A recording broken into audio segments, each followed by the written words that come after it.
Welcome, ladies and gentlemen, boys and girls, to day number 3 of the PUBG Mobile Europe Community Tournament. My name is Imperium, and I'm joined by the luscious, the fabulous, the ever delicious, the attractive, the most talented man in the world, Zute. How are you doing? Thank you. So today I don't have my hat because I don't know, man. You've been complimenting so much. I just gotta let the hair flow free today. So, and I'm also equally as excited for today's games. Wait. So you're in a different city. You took a flight somewhere, right? Yeah. You don't have your hat with you. No, I have it somewhere, but I don't know where it is. Clearly, I get you're trying to impress someone. It's fine. We won't talk about it. Because it's fine. But we're ready. We're going to be getting into four games of fantastic action. Having a look at what is coming up and what we've seen so far. I think we can both agree that the action has been pretty heavily packed in the teams. In a lot of times, have been pretty impressive. Yeah, so each day the action has just been getting better, and honestly, day 2 was a big difference from day 1, with some of the teams coming in particular, like, Eastern Stars. So going into day number 3, I don't know if the action could get that much better. I think we've kind of hit a point where the teams are just starting to, really understand each other's play style. But I will say, though, Imperium, I feel like there's going to be 5 or 6 teams that just start dominating the rest of the tournament just because they've got a comfortable feel of how the lobby plays out, and they can start taking advantage of, their own skill set and start playing their own game. We kind of did see that yesterday, right? Across, I think, the first 3 games, we had somewhat the same top 3, right? So, yeah, I wouldn't be surprised. We do need to consider that every single day you have one group missing, right? So you have 5 groups of 4 teams. One group is missing per day. Today it's Group B, so there's going to be no Game Lord, no the 100, no Golden Esports, and no LMV. And that brings us to the overall rankings, right? So we see right now, France is on 157 points, followed closely by Germany. That gap is pretty close, but Game Lord, who has been the biggest point earner for the French community, are not playing in today's games. Yeah, so France is definitely going to slip behind a little bit here. But, at the end of the tournament, everybody's going to play the same amount. So we'll start seeing, all these points balance out in terms of, everybody gets a fair shot at getting all the points they can. But you're absolutely right. We do expect Germany, to shoot up there. And that might, be a good or bad thing. Because when you're sitting in first place, the second place, community or team has a good idea of exactly what they need to do to overtake that first place. Like, to give you an idea of how imperative Game Lord have been to the French community in these games so far, out of the 157 points, Game Lord have 116. That's a good, 2/3 worth of their points secured by one of the teams. So, Chazmak, it's your time to step up to the plate and show us what you have got. Plus, not having Game Lord in today's 4 games, it does open the door for a couple of teams who really haven't been performing that well, such as, I'm kind of highlighting Team Bravis, who only got 7 points yesterday, Team Glore, who only got 14 points yesterday, for them to hopefully get a couple of decent results. Yeah, a couple of decent results. Maybe they could start it off strong on this first one, because we will be heading into Erangel. And of course, today's maps, you saw earlier, we're going to have Erangel, we're going to have Miramar, and we're going to have Sandhawk, and we're going to end it with Erangel. But this one, to start off, Imperium, the plane path, it's looking pretty decent. It's on the northern side, flying from west to east. But, not too difficult to get to the rest of the map with a plane path like this. I know 7up will be very happy with the fact that Game Lord aren't in today's lobby, because that gives them Yasnaya all to themselves. So it means that they'll be able to hopefully prioritize a quicker looting phase, a quicker rotational phase, and get into a bit of a stronger position in the early parts of this game. Yes, definitely. I want to see teams start taking more advantage of the first circle that pops up. We've seen some of them, where the first circle pops up, and you even pointed it out. You expected some teams to be like on top of the lumber yard when yesterday's Erangel game, the center of the zone was up there, but we saw no teams go up there because nobody rotated. They just kind of sat around the off center edge, and that prevented other teams from being able to cut in. So maybe, these teams, the teams that are struggling, will start to develop a little bit more as the days go on. We've already seen the teams that, already know what to do yesterday just really take it away and start, running away with things. Does seem like Pachinki is going to be a little bit contested in today's games. I'm not exactly sure who is there, but Phase 1 has popped up, and we're looking towards a military island finish. Now, as of right now, nobody is there. That makes sense with quite a northern plane path, but interesting to see who's going to go for a possibly much quicker rotation into the military island. Yes, this is I believe it might be the first military island of this tournament. If not, yeah, I think we had a zone that was like, it could have been 50-50, but it went back up north. So this time, it's going to be the first time we'll see how teams adjust to a military zone. And Mega Power here getting into a fight with SDG Showdown Gaming from the UK side. Mega Power, a very strong team. We saw them have very consistent finishes yesterday, but we've never really seen how they would fare in a Pachinki hot drop situation. And as far as I'm concerned, SDG does have the angles set up. I like their setup, but typically it takes a really strong team to play split like this. And if they're not done correctly, they could easily get isolated one by one. For sure. High risk, high reward with how Showdown have themselves currently set up. You got to be able to thread the needle of create a little bit of kind of, like a dog shepherd that kind of moves the sheep around in through the gate. That's what one or two of the Showdown players need to do with Mega Power, right? You need to line them up so the players who are on the other angle are able to take them out from behind. Something along those lines. I know it's easier said than done, but that's what you need to be looking for. Otherwise, you put yourself in a risky position of being picked off one by one by the Mega Power players. So we'll have to wait and see. It was a great day for Mega Power yesterday. They got a total of Mega Power yesterday got a total of 62 points, including an 18-point to 16-point and a 26-point game in the first 3 games. So great game, great day for Mega Power yesterday. Let's see if they can follow suit. We move on over to Lemnis Skate, looking to take a couple of shots towards Chazmak, who are going for an early rotation across the military island. Yeah, very smart rotation. Chazmak definitely taking advantage of that circle. It's really good to see. And the thing is, they probably know nobody's down there looting because of the plane path.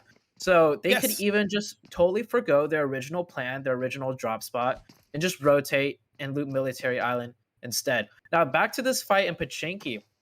This is actually quite an important fight. So we have Mega Power representing the Nordic countries, and we have SDG representing the UK side of things. They're actually really close in points. Nordic right now has a total of 129, and the United Kingdom has 114. So both of these teams representing their respective communities are actually really close in points, and just whoever could win that fight right there will easily be able to leapfrog ahead for the rest of the day. And it's an important day for Showdown because they're the sole UK representatives in today's 4 games. The 100 are not here to support them, so it's even more vital that they are able to kind of build on what they did yesterday. Because again, it was it was a good turnaround for Showdown yesterday in the amount of points they were able to accrue over the 4 games. The start of this game 1 of day 3. You're in Pachinki with Mega Power, and they seem to be pretty proactive. I see a little bit more of a proactive movement from Showdown compared to Mega Power. Mega Power right now playing more of a defensive split. We saw earlier it was actually Showdown that had, the multiple angles, but it looks like they decided to group up to start just isolating the push one by one. This is a strategy that works, and it's, more catered to, teams that aren't as skilled with coordination. So you just kind of group up together and push. So it's nice to see they made that adjustment instead of trying to, you know, take the multiple angles and potentially getting isolated. And Clay right there, getting his car a little bit. Oh, and he kind of hit some of the land on his way down and lost half of his HP. And now he's going to take a boat. I hope he doesn't. I hope he doesn't try to represent this country in the Olympics anytime soon as a diver, because I don't think it would work out too well for him. As well as getting his car stuck. But we are seeing once again, a couple more teams starting to rotate in through the circle of this phase one. But Showdown Gaming starting to make a push. Premix, in my opinion, Premix needs to be a lot more far forward up, so he can kind of further up, so he can kind of support his three teammates on that side angle. Yeah, that side angle, if he was a bit further up, you see that big cross in the middle where he could potentially cut off a player. He needs to be able to get an angle on that rather than sitting back here. And you can see he's trying to run over to support his teammate, but he was not set up in the right place. And well, Mega Power is just starting the fight already. There's 2 down from Showdown, but they managed to get a knock and a thirst onto Mega Power, and they're turning the favor right there. I believe it's down to a 3v2 situation. This is looking good, and Mega Powers clean it up. Showdown Gaming, the UK representative, meet their maker in the form of the Nordic side. I mean, I get that they tried to take the fight, which I like, but it was just very sloppily executed, right? Like you even pointed out, the support angle, the off angle player was nowhere ready to support the 3 others, and the 3 others started an engagement, and ultimately that cost them to lose that. Lemniscape trying to camp a couple of players making their way into the military island on this phase one. See if they can pick up a cheeky kill or 2 in the form of 7-Up, but they've been able to move away. Just one of the 7-Up players took a bit of damage first aid being laid down, so he's back up to 75% health. I like that from Lemniscape because it's something that can catch a few teams out in this kind of level. You might not be sure if a team is camping the northern side of that bridge, and they nearly got a couple of kills for their effort. I would rather Lemniscape camp the bridge area, like more next to the gas station, because 7-Up could still easily circumvent their defense, so to say, and then they would have the priority. Oh, actually, looking at the mini-map, if you take a look at that northern bridge area on the east side of the map, there is already a 3rd team. I believe it's REXPECT that is camping the gas station of the bridge, which kind of forces Lemniscape to camp the compounds you just saw, and it's just like a domino effect right there, Imperium. I'm pretty impressed because this is realistically the first time we're seeing the map since the very start of the game. I gotta say, I'm pretty pleased with the amount of teams that went for early rotations into the military island. Because, to be fair, it's not a massive guarantee that we're going to have a military island finish, but I appreciate that teams are committing to it. They want to go early. They want to coexist with the teams around them. Of course, it does mean that we are seeing a few more teams than usual in the island, but again, I can give a lot of props to these teams on how quick they're reacting to phase one. Quite a lot of teams did make it to military island. I expect to see some more bridge camping go through, but it seems like the teams are just instead going to prioritize the rotation. I know on the PMGC side, it's pretty similar. A lot of teams realize bridge camping is not really worth it, and to just find a position in the zone. Redmond right there picking up a very nice kill onto the unsuspecting team across the way. A clean knock and a quick thirst to boot. And I do like that it's kind of like pick up a kill, reposition. Pick up a kill, kind of reposition. I think that's important to point out as well. Versace moving away, picks up a vehicle. YMCA were just a little bit more up north. If they had continued on that road, it probably wouldn't have gone well for Red Moon, but it is what it is. We'll continue on. On the bridge side, on the eastern bridge, REXPECT are also there to possibly pick up a kill or 2 onto both 7-Up and Lemniscape. So again, waiting to see where this phase 2 pops up. The best scenario I feel is that if it stays in military island but shifts over to either the west or the eastern side of it, because that would open that bridge up for a little bit of a cleaner rotation for the teams who are still in the mainland. Well, we're about to see this next circle shift. I'll be damned if it does go up north, and it does not. It looks like we will have a military island finish, but the problem is it shifted to the east, meaning that bridge area where so many teams are camping, they're still in zone, and that kind of makes them feel more comfortable to continue camping. Well, Rexpect actually realizes we need to get across the bridge at somehow, so they're gonna go ahead and start scouting. I really like that idea right there. Yeah, just abandon it, Rexpect. You did it for the first phase, move down south, commit to that one side, and stick to it. Eastern Stars are going for a bit of a swim down by the Milta Power area. You did see Big in the minimap continuing to head down more towards that kind of eastern bridge. Glor, they probably have a little bit of an opportunity to low-key bridge camp because the circle shifted over to the east. It technically leaves the western bridge a little bit less congested potentially, and if Mega Powers go for that rotation on the west, they could get caught up by Glor. Yeah, it's very tricky right here when we have some teams committing to the bridge camp, and more or less, I don't even think they want to commit to the bridge camp. It's just they're kind of stuck on each other.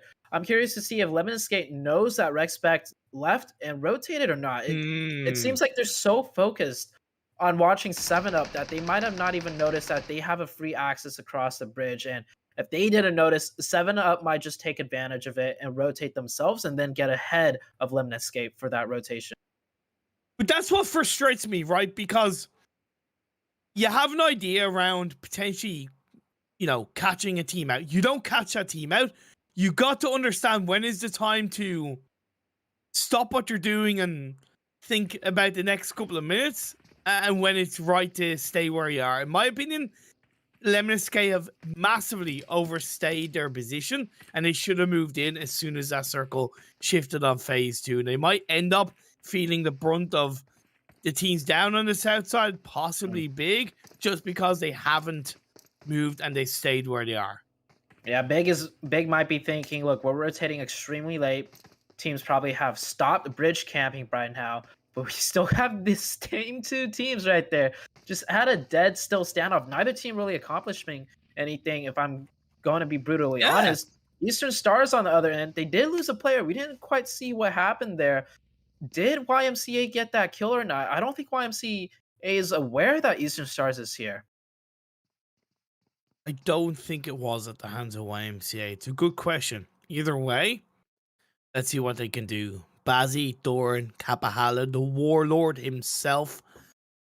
The IGL. I was tuning into one of his streams, giving him and his community a little bit of a hello last night after the games, and it's always a good laugh. His attitude is, his mindset is just so positive in PUBG Mobile, and it's something that I think a lot of players could definitely learn from, especially in the Romanian community. But for now, YMCA is their challenge.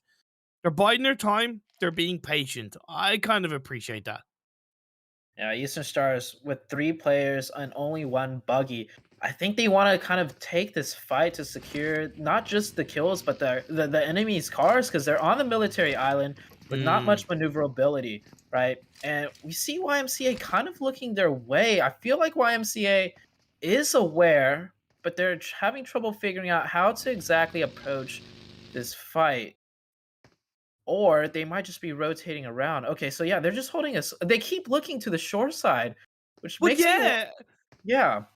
I don't think they know, but you put 2 and 2 together and you kind of make 5. You should expect a team to be coming up on that shoreline. I really like how YMCA have themselves spread out. Oh, could it be at the detriment of a late game focus? I don't know. Look at Big real quick, Imperia.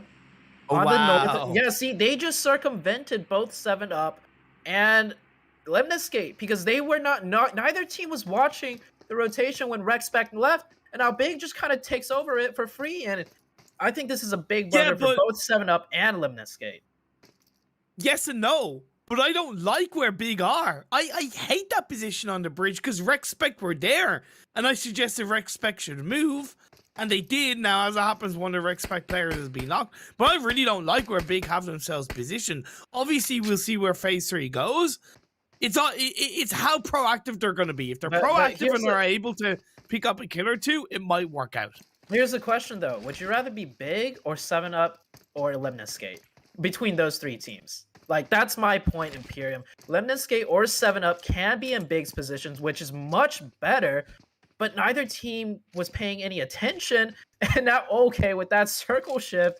I mean, Big is still in zone. This is definitely one of the more awkward circles with half of it in the water still, and the other majority of the half is Novo. Like you just got a bunch of crates there. Oh my god.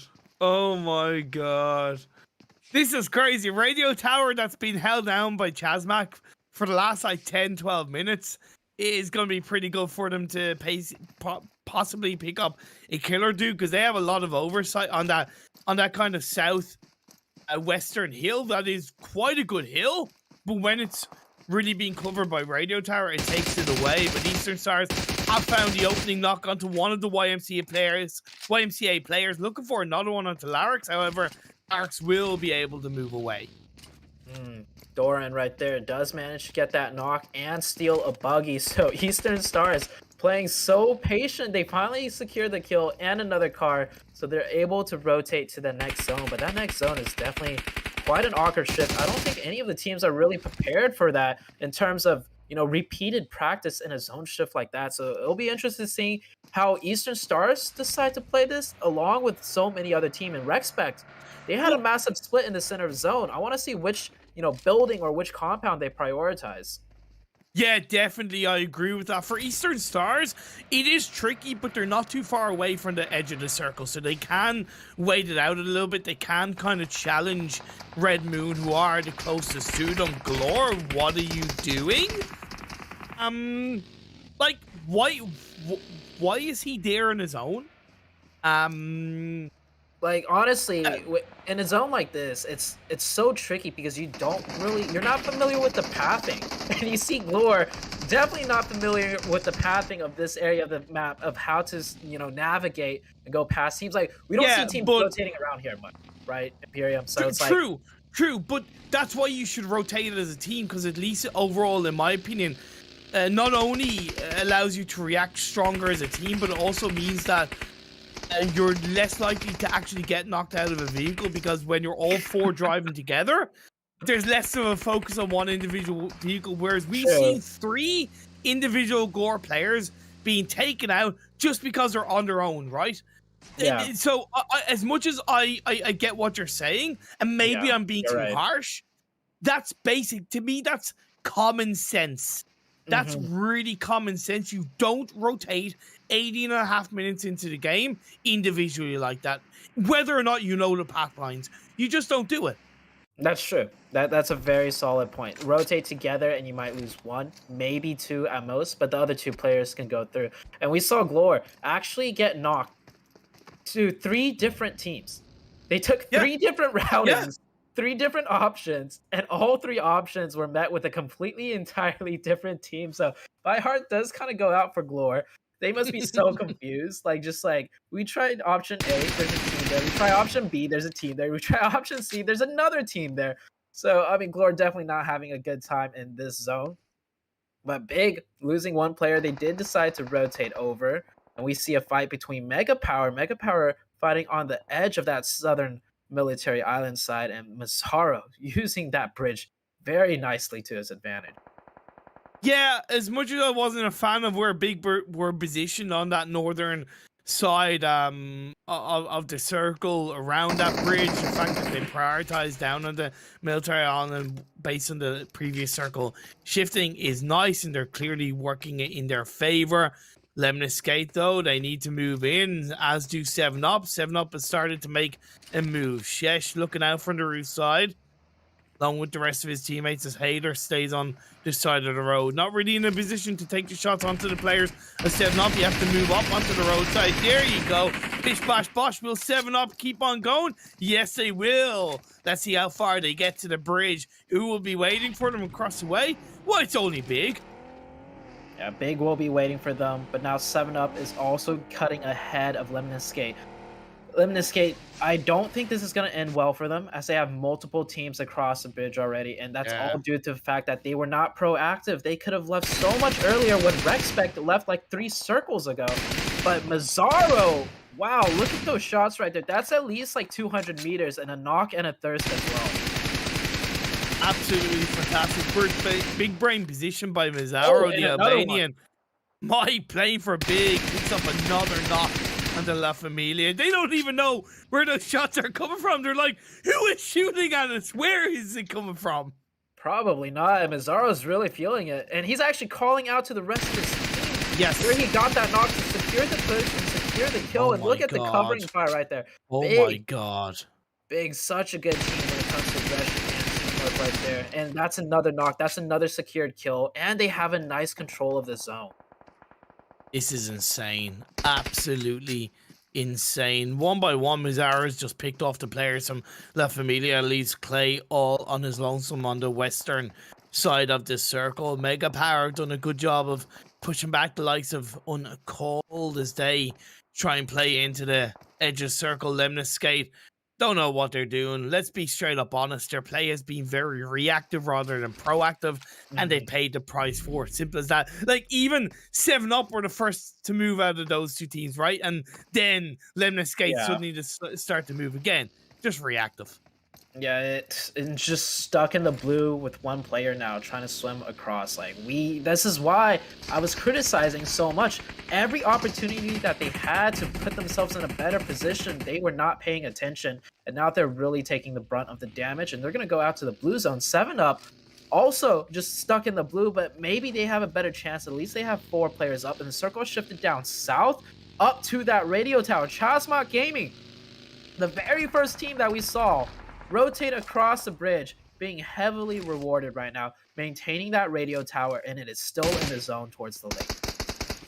We expect to have a good position up as a full squad. Eastern Stars have been able to avoid the likes of Red Moon, but it's not going to stop Red Moon keeping Eastern Stars within their sights. This is phase 5, 23 minutes in, so the landmass becomes tighter. Teams get closer together. Third parties become more inevitable. Of course, players are going to go down. Chasmok only started as a 3-person team as well, so it's even more impressive what they're able to do. As Mega Power Fellow chucks up a pre-net across the side, goes for the 1v2, sticks to the right side of the bridge anchor, just like we talked about, switches over to the left, and is going to have to play through, goes for the pre-fire. It doesn't work out as the 2-man big players win and come out on top.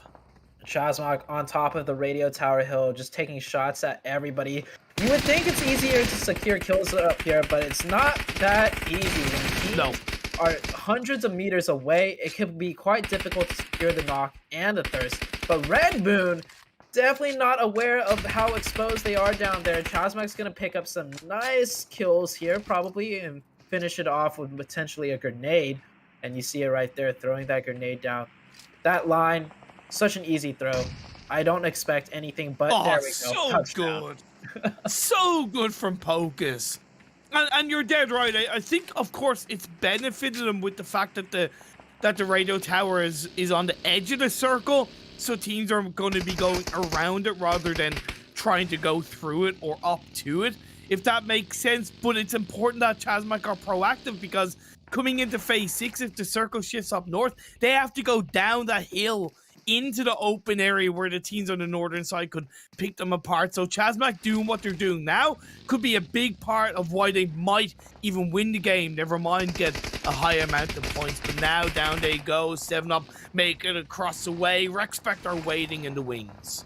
And the next circle did shift, and it went to the radio tower hill once again. So Chasmok set up in a very nice position. REXPECT, meanwhile, they have 4 alive, and they could easily breach into that northern section of the map and keep their heads tucked down so that Chasmok can't even shoot them, because I do see a huge ridge line next in the zone where teams could take cover from the likes of Chasmok on top of Radio Hill. For Romanian men, the second Romanian team playing in today's games, they've been a little bit quiet. I think picked up an elimination here or there as Rana dances with the devil that is Pocus, spraying with the 4x, changes over to them 249. Azar is trying to carve his way a little bit more down the hill to cover the eastern edge of the circle while Trey's in his anchor point. This is some great teamwork from Chasmok.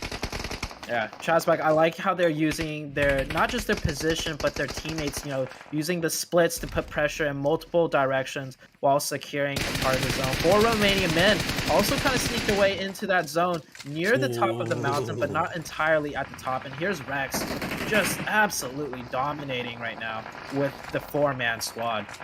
5 eliminations already. I was about to say 4, then you recognize, and it was 5, so it's very good coming out from REXPECT, as Greek Army are going to meet their match at the hands of both the Blue Zone and 4 Romanian men, who've got themselves in a very good South Circle position in Phase 6 as we're getting into Phase 7. REXPECT move across the road into the edge of the hillside where they might be able to put pressure on the Chazbak. A double knock in the hands of 4 Romanian men. Leaves Sarah all on his lonesome. Brick wall of the French side is going to help take down and explode the members of 4 Romanian men as Axer pushes his way forward, and down he goes. Azer picks up the kill for Chazbak. Oh, France is absolutely dominating this match right now, the former Chazbak Gaming. That fight with 4 Romanian men was executed so clean, not losing a single player or even have a player knocked. That saves them time to breach into the next zone, because finally the zone has shifted away from Chazbak, and they're going to have a little bit of a challenge fighting their way in. There's a solo player out of Clay who's been hiding in that dip. I don't know if Chazbak is aware of it or not, but instead Chazbak's going to just take shots at everyone else while Rex is just trying to find their way into the zone. Lovely play. One of REXPECT players gets knocked. Last Bravas, Spanish representative, doing what he can to stay alive. But with 4 teams left up, make that 3 Bravas, REXPECT and Chazbak. I said at the start of this broadcast that Chazbak needed to step up to the plate with the amount of points that their French community representatives Game Lord had picked up in the first 2 days, and they're not disappointing. They are stepping up to the plate, but they haven't won the game just yet. The Spanish side of REXPECT and the Spanish side of Bravas could shut them down. This Spanish sandwich, man. Chazbak, by the way, on that rotation at the very end, they pushed multiple teams on the way down, and they absolutely dominated the control of that. And now they're about to do the same and finish out the last team standing in their way, the chicken dinner. REXPECT, Chazbak, beautifully played. The grenades are coming in. They already got the knock. They're keeping up the pressure. This should be a easy said and done chicken dinner unless someone from REXPECT steps up huge right now. Nice use of the utility to slow down and suppress the members of REXPECT, but it's still 1 player that's left up. Smoke gets thrown out by Pocus as one of the Chazbak players was knocked down. GOAT, can he live up to the IGN? Can he be the GOAT for REXPECT in this game 1 and get a cheeky chicken dinner his way? He's knocking 2, steps up, moves in, gets a knock on the Pocus. Wonderfully done. He's taking control of this game. He's gonna play it through, and I think that's a chicken dinner for REXPECT. Yes, it is. REXPECT, the GOAT. He was the one that really secured that team fight for the team. That first initial knock slowed down the Chazbak push, their aggression, and that bided them enough time to get the revive. And he got a second knock right afterwards, just keeping them pressured, keeping Chazbak stuck in the back, and his teammates managed to line up a nice grenade and just kaboom, just like that. Chazbak loses that chicken dinner, and instead it's REXPECT who will be taking the chicken dinner for the first match of today. And it was a great game 1 for the whole of the Spanish community, because Bravas got 3rd, and another thing that I kind of pointed out before the start of this game of with the lack of game lord in this lobby, it could be a bit of an opportunity for the likes of Bravas to turn their community tournament around, and it's a great start for them. It might not have been flashy. 3rd place with, I think, 3 eliminations. That's a cool 13 points for the Spanish side. Yeah, I think the Spanish side did extremely well. I think a lot of the teams played that zone really well. Like, we saw teams that we don't usually, see too often, excel in that match. The big names like Eastern Stars, I'm not even sure what happened to Eastern Stars throughout that match. They kind of fizzled out. But Chazbak and REXPECT, pretty notable names, but not like the big names that stand out. And they're coming in today on day 3 with a really strong start. So I kind of hinted at it earlier, like maybe the teams that have, struggled a little bit to put their names on, on the table, unlike yesterday, maybe today is the day they finally figure things out and start playing better. And well, that is exactly what we're starting to see. And it's just continue to and not to take away from Chasmank, but just continue on with the Spanish community side. They were coming into today's games down in 9th place, but the asterisk being they've played the lowest amount of games out of all of the communities of only 4 games, because they've had one, basically I say 4 games because it's one team has played each day, right? They haven't had both of their teams represented in any of the days except for today. So there's a big opportunity for them to overtake the likes of UK, overtake the likes of Czech Republic, maybe challenge France and Germany themselves. I know that's going to be tough, especially how Chasmank perform, but just to highlight the 2 Spanish teams, very good start for them in day 3 with 2 teams participating. Yeah, I also wonder as the days go on. You mentioned it yesterday. Like, are these teams going to start helping each other out in the form of not so much directly teaming up, but simply just like, hey, I noticed in yesterday's game during your guys' rotation or whatever, I feel like you guys could have done this instead, or just point small things out. Like, we as the casters, we're pointing out a lot of things, a lot of mistakes these different teams are making. But I wonder if a camaraderie is starting being built between these community teams, where they also are trying to help each other out. Because at the end of the day, the community, it's a community prize. So whoever gets first place is not, going to get first place all on their own. They're going to need their teammates, their other brethren, to do well in their games as well, in order for them to secure that prize. Yeah, exactly. One team that I think really failed to capitalize on position and got caught out because of it was La Familia, right?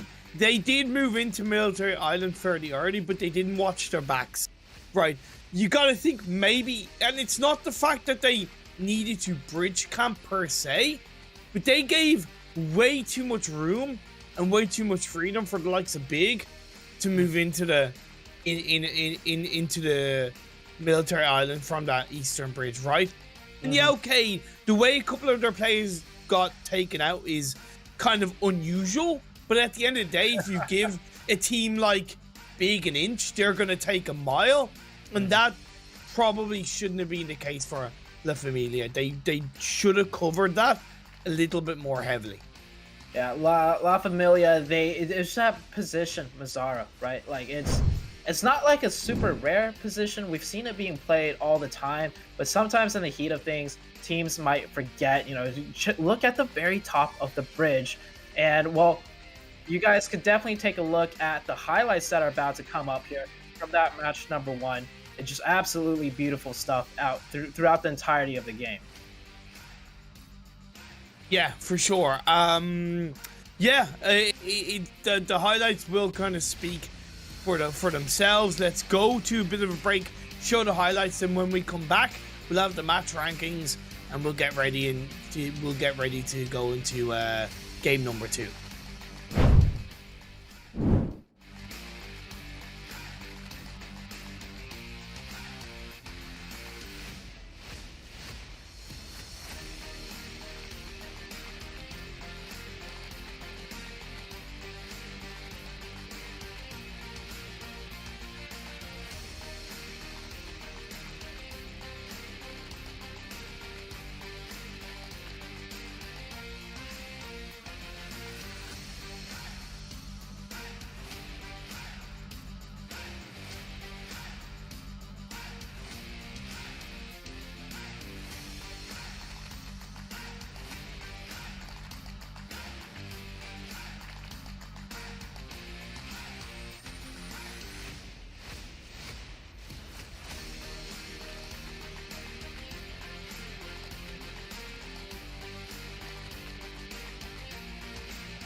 Welcome back. We are here after game one. I don't know why I just lost my thought. I'm Imperium with Zute. We had a great game one. It was won by Chazmac. But looking at the match rankings, which is kind of more important, REXPECT, with the amount of eliminations they got, ended up getting more points. Yeah, REXPECT right there, 14 elims, Chazmac with 10. These two teams had both sides of the map dominated. Chazmac from the high ground on that radio tower hill, and REXPECT, you know, they did not have it. They did not have an easy job cut out for them working in from the low ground. But as a four-man team, they just kind of carved their way through to the end game, and they actually took it over Chazmac, which was kind of surprising. We both thought Chazmac was going to win that one when they were pressuring down REXPECT from the high ground. And for the Spanish community as a whole, that was a 42-point game. When you look at how many points they had in total, 47 so far, they've nearly like gotten the total amount of points they had overall in the first 2 days in one game alone today. So it's looking good for the Spanish community in day 3 of the PUBG Mobile Europe Community Tournament. Of course, for Romanian men, did have a pretty good result, 12 points, far outweighing what Eastern Stars pulled out, so that's pretty healthy indeed for themselves. And La Familia, yeah, okay, they got 10 points, but again, you got to think they could have picked up so many more eliminations. They had to cover their backs against the likes of Big earlier on. Yeah, and I think between REXPECT and Team Ravis, this is the most amount of points a community has earned in a single match. We've seen teams get more than 29 points in a single match, but as a community per match, a first place and a third place, I don't think that's been done before. We've seen teams get first place with a huge game, and their community counterpart finishes like in 12th or 13th or something. So I think it's a very big game, not just for REXPECT, not just for Bravis, but definitely for their community. I'd definitely be interested in kind of trying to confirm that, but I can't but agree with what you said. I'd say for Romanian men, Eastern Stars, the Romanian community might have gotten close to it, but I can't but feel that indeed that is the highest community scoring in an individual game. So well done, Spanish community. I know the organizers in the back end will be pretty happy with that. Shout out to all of those. But 7UP, 7 points. One thing they've noticed with 7UP is that they've been quite volatile with their results. They can have kind of that, you know, amazing 25-point game or even an 18-point game, but then they follow that up with a 2-pointer or it's sandwiched by a 2-point game and a 1-point game. 7UP needs to find their consistency in this game, in these games for the Slovakian Czech Republic community. I totally agree. And the last team I want to touch on is Eastern Stars, right? We've seen them get nothing but, you know, a top 3 overall finish in the match rankings. And this time around, they finished in 13th with only 2 points. But I would have to attribute that to such a weird, unfamiliar circle. Not a lot of teams, even at the PMGC level, kind of, you know, have had to deal with shifts in that manner.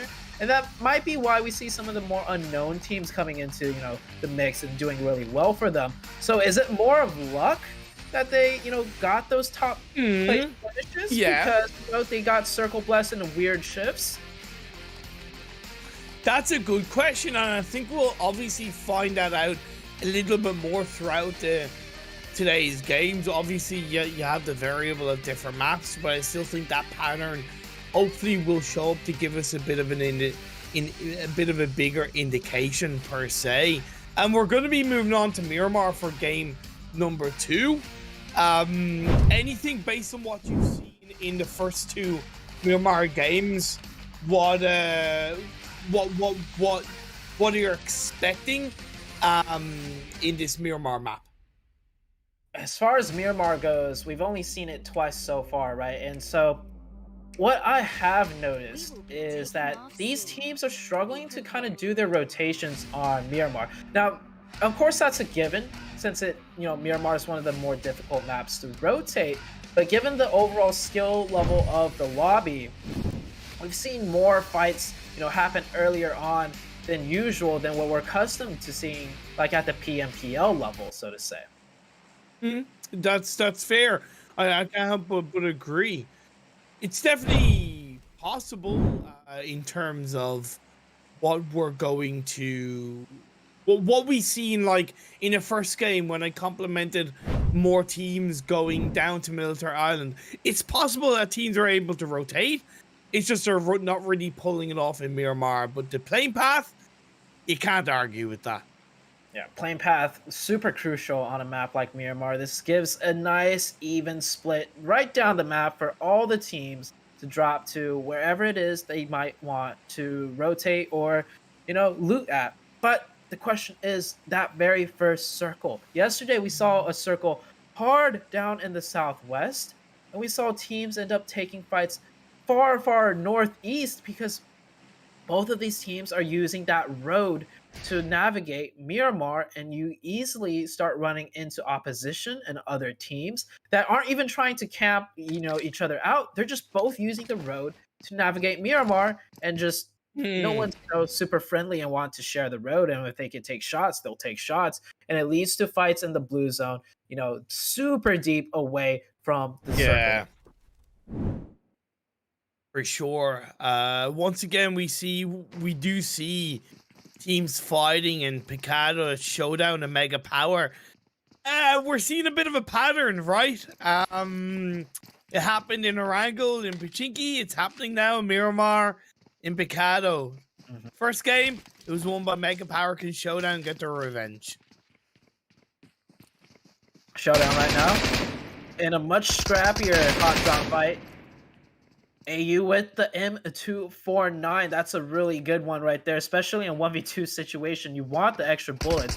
And I think he's going to go aggressive here. He knows he has the advantage with the tags right there. I love the play aggression right there. Mega Power kind of split up. They need to come in and start helping out their teammates.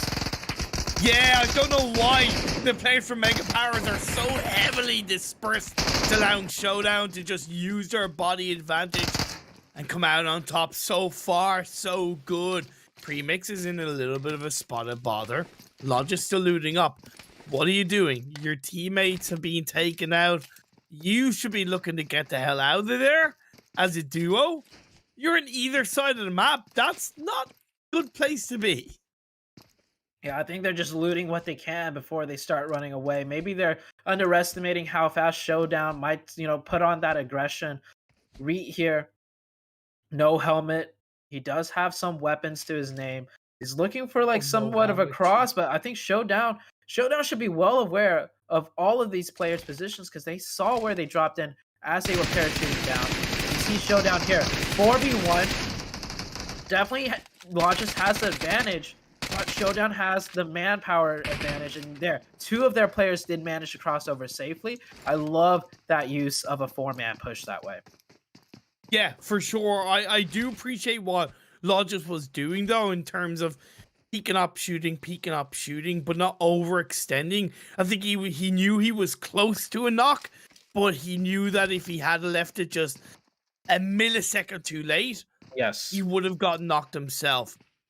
He is going to be challenged. Ride has moved around. He's going to be facing two of the Showdown players himself. So it's 2 for 1 either side. Pre-fire shots on the right-hand side of the wall with Uzi. He gets one, switches over, goes to the jump shot. Not quite there. It's going to be won by Showdown. Oh, so close, Reet, with almost the 1v2 coming into play. And I love how quickly Logis readjusted his position. Showdown still think Logis is somewhere in the Coliseum, but Logis has already readjusted. Oh, no! If he got that knock, that would have been insurmountable for getting the reset, and the shots just barely missed. Logis gives up his position, and now he's in a firm 1v4 situation. Reet will not be able to get revived here. I don't know why, but I absolutely love this fight, and I gotta give props to both teams. Mega Power, their biggest mistake was dropping so disconnected. Right, if you have a big feeling you're going to be challenged, you can easily see, based on the parachutes that are dropping down with you, they should have dropped a little bit more heavily together. But they certainly done a hell of a job to try and get back into it between Rite and Logis. Logis now 150% left in the zone. I think if he can, he should look to disengage in Showdown. They get their revenge, man. They get their revenge. Yeah, I love it. Showdown lost the first fight. They don't lose confidence. I'm pretty sure they're aware that Mega Power is going to be here again, and they stick it to them. And this time, they're up 3 eliminations with no players lost, and they're hunting down Logis. Now, Logis, we've seen how clean his shots are, how fast his reactions are. That's not to say Showdown is out of this just yet. Showdown might lose 1 or 2 players, and Logis might actually, confirm the eliminations if they don't respect Logis' skill. The one thing, of course, Showdown need to think about overall is that phase 1 is gonna start to close in the next 20 seconds. They don't have the highest amount of meds. They will want to think about who could potentially going around them. So yeah, I get that Showdown want to clear this fight out, which is what they're doing inside the big building. But oh my god, he's going for the pan. That is disrespect. He got the pan kill. Malik got the pan kill. Oh, I bow down to you, Malik. It's absolutely beautiful. Oh, I love how he ran in first with the pan as well. And if anything, by the looks of it, it really threw Logis off. He wasn't able to track that, target correctly, because with the pan in hand, he's moving a little bit faster than running and shooting with the gun. And Logis, that just made him miss so many shots. And the other 2 players ran in. And I was saying, they need to be careful and respect Logis, because Logis could potentially take down 2 of them.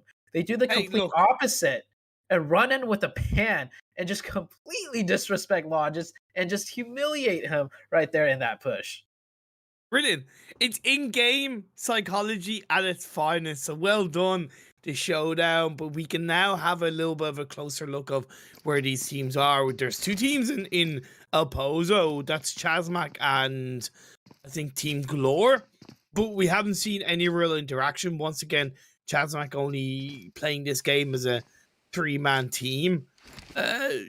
Uncanny up on the northern side. They have a little bit of a good position. Is there anything that kind of stands out to you in terms of how these teams are setting themselves up in this phase 1?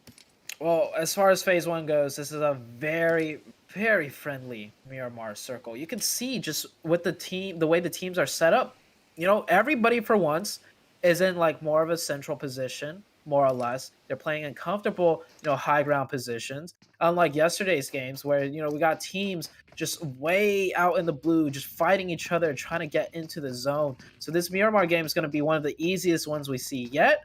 And, rotations-wise, no problems there. And, the kill feed, Big, blew up a car, I believe, and got 2 eliminations onto this team right here. This is the Greek army representing Greece. Definitely having a very rough start. And if it's Big that got... If it's Big that got the knocks on you, you can expect Big to finish the fight some way, somehow. Honestly, I don't really want to talk about it because I love the Greek community, and that was just a massive yikes for me. You couldn't ask for easier kills for Big. We move on as Bravas, who got a great 3rd place finish in game 1 of the day. When you look back at their first 4 games yesterday of this tournament, they got a total of 7 points, and they instantly start today with, I think it was 13 points they got in game 1. But Big karma works out against them for Romanian men. Yeah, if an opportunity.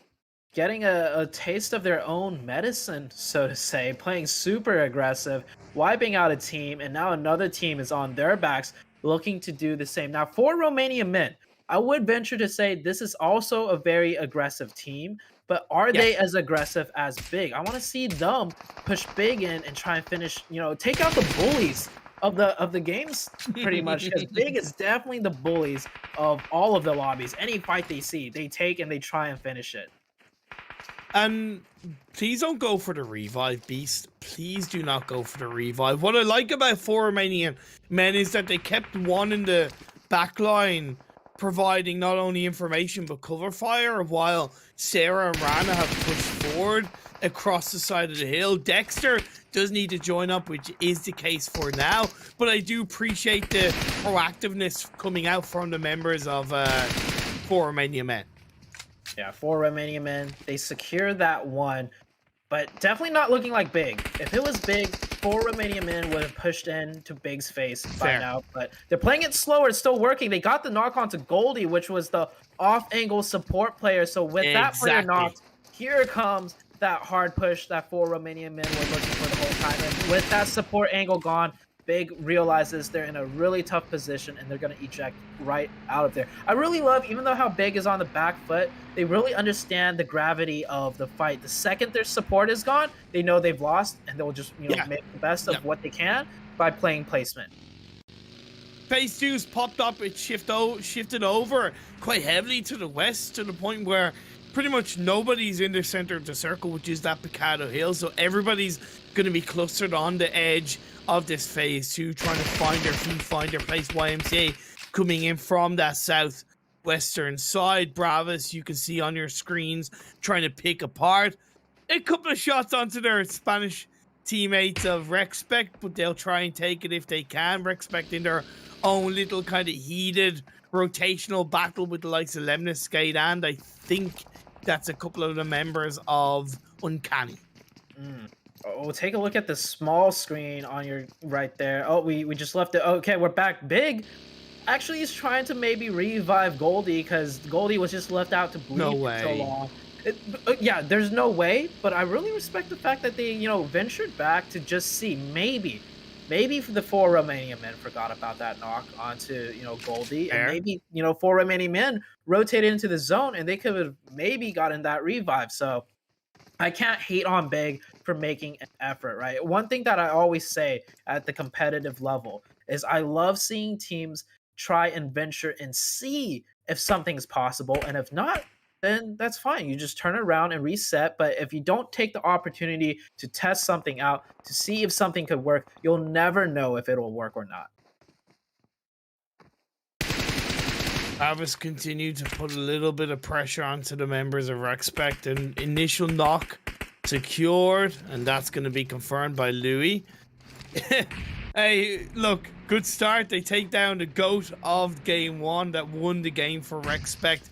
YMCA now starting to move in. They sniff a little bit of a fight on the Glore, and that's what they are due. Up and towards this power grid hill. It's an important part to control, so if YMCA can clean out this fight early on, I think it'll spell very heavily for them in the later stages of the game.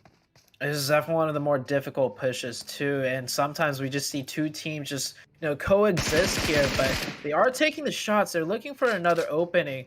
YMCA right now with 0 eliminations, so I only see 3 members out of that team, but I do think there's a 4th somewhere lying around in the wings.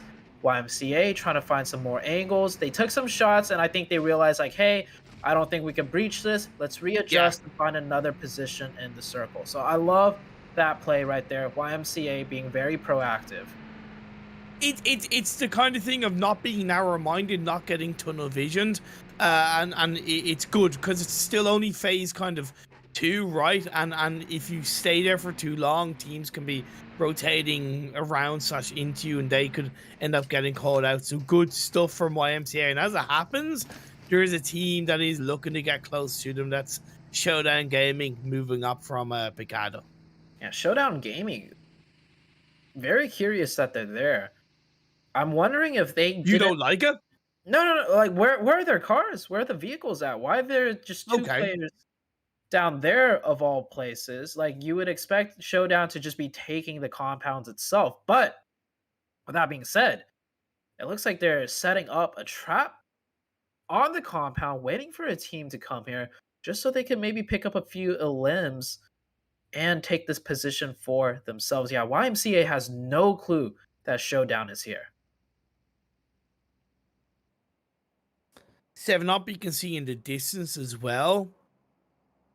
Be trying to lock down a little bit of the Power Grid Hill. It's a big, big, big land area of the map, so it's never about controlling the whole thing. It's about just picking a piece, that metaphorical line, and controlling that line. And I like YMCA because this position allows them and affords them to go on to the higher elevated rocky mountainside of the Picado Hill and get some angles and some information on teams in the further distance, as well as holding down the small corner they have.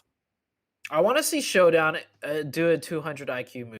I want to see one of the Showdown players that's further away just start taking shots at something.